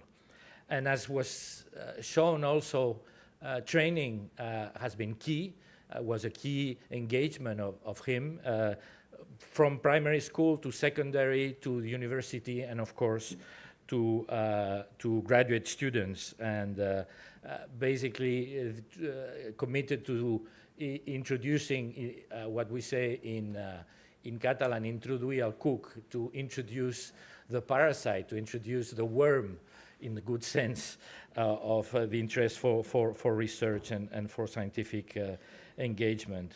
And let me just thank Dr. Albert Barberà, who was one of my predecessors in this responsibility as Director of Research and Innovation, who has shared with me some of his thoughts. He also was one of the many and brilliant graduate students with him.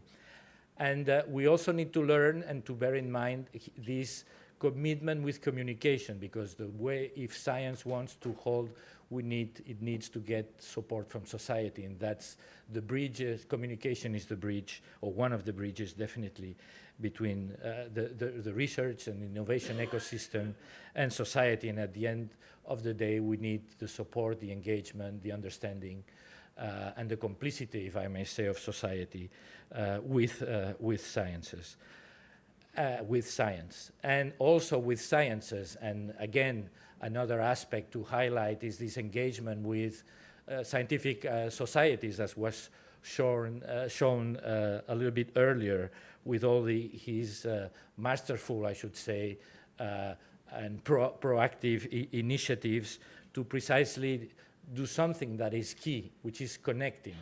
And he definitely was a connector.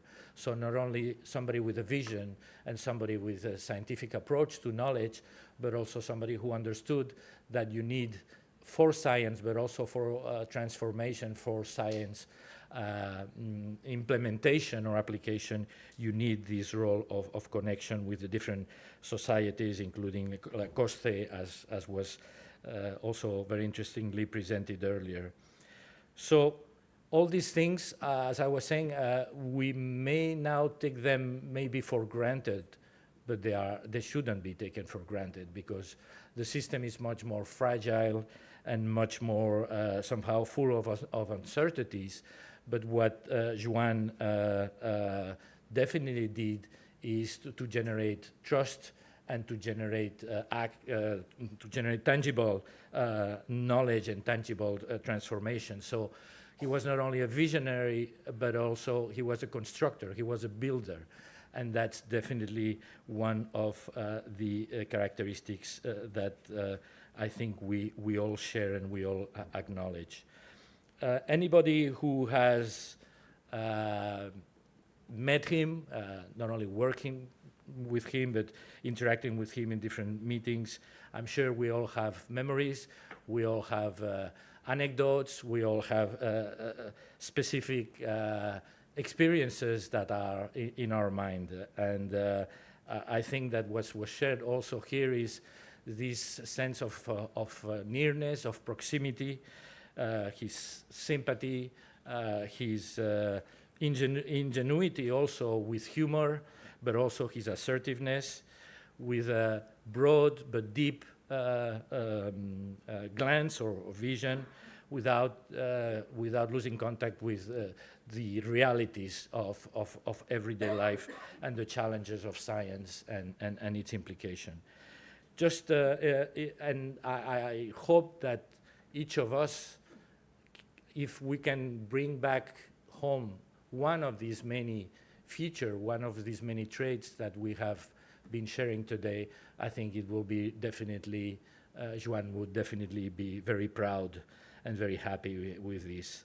Let me just end with a reference to the field that I work with, which is basically linking research and innovation with the health system, and therefore with the patients. And definitely Joan there had a very key role and a very key commitment, of course, with implication of IRB at large and other institutions, which is precisely strengthening interactions, and that's what's happening today here also at IRB, strengthening interactions between basic research and clinicians, and therefore also to ensure or to generate the opportunities for to identify key questions, to identify potential hypotheses, to identify responses, and then also to set up a little bit the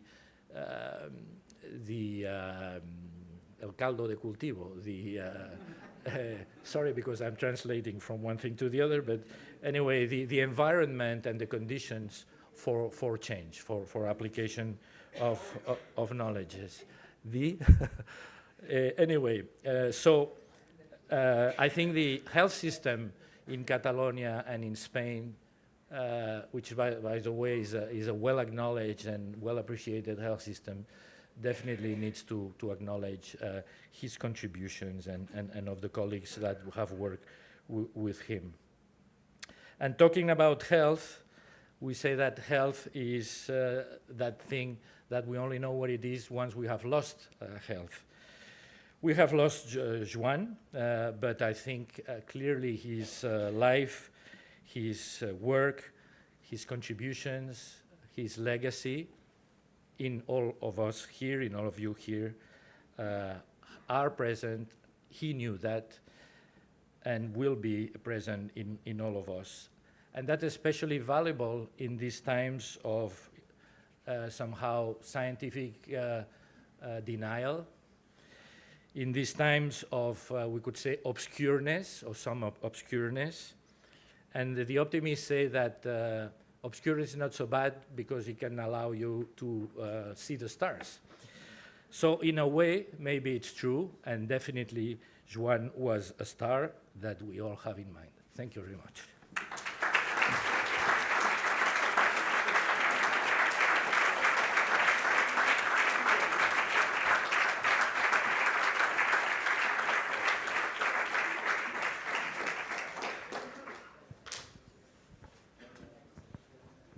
Moltes gràcies a tots i a totes, moltes gràcies a tots els ponents per les vostres paraules. Ens heu ajudat a dibuixar un retrat molt fidel i molt polièdric de qui va ser el doctor Joan Guinovart. Moltes gràcies a la família, novament, per permetre'ns compartir aquest record amb vosaltres i a tots els assistents que hem estat aquí o online.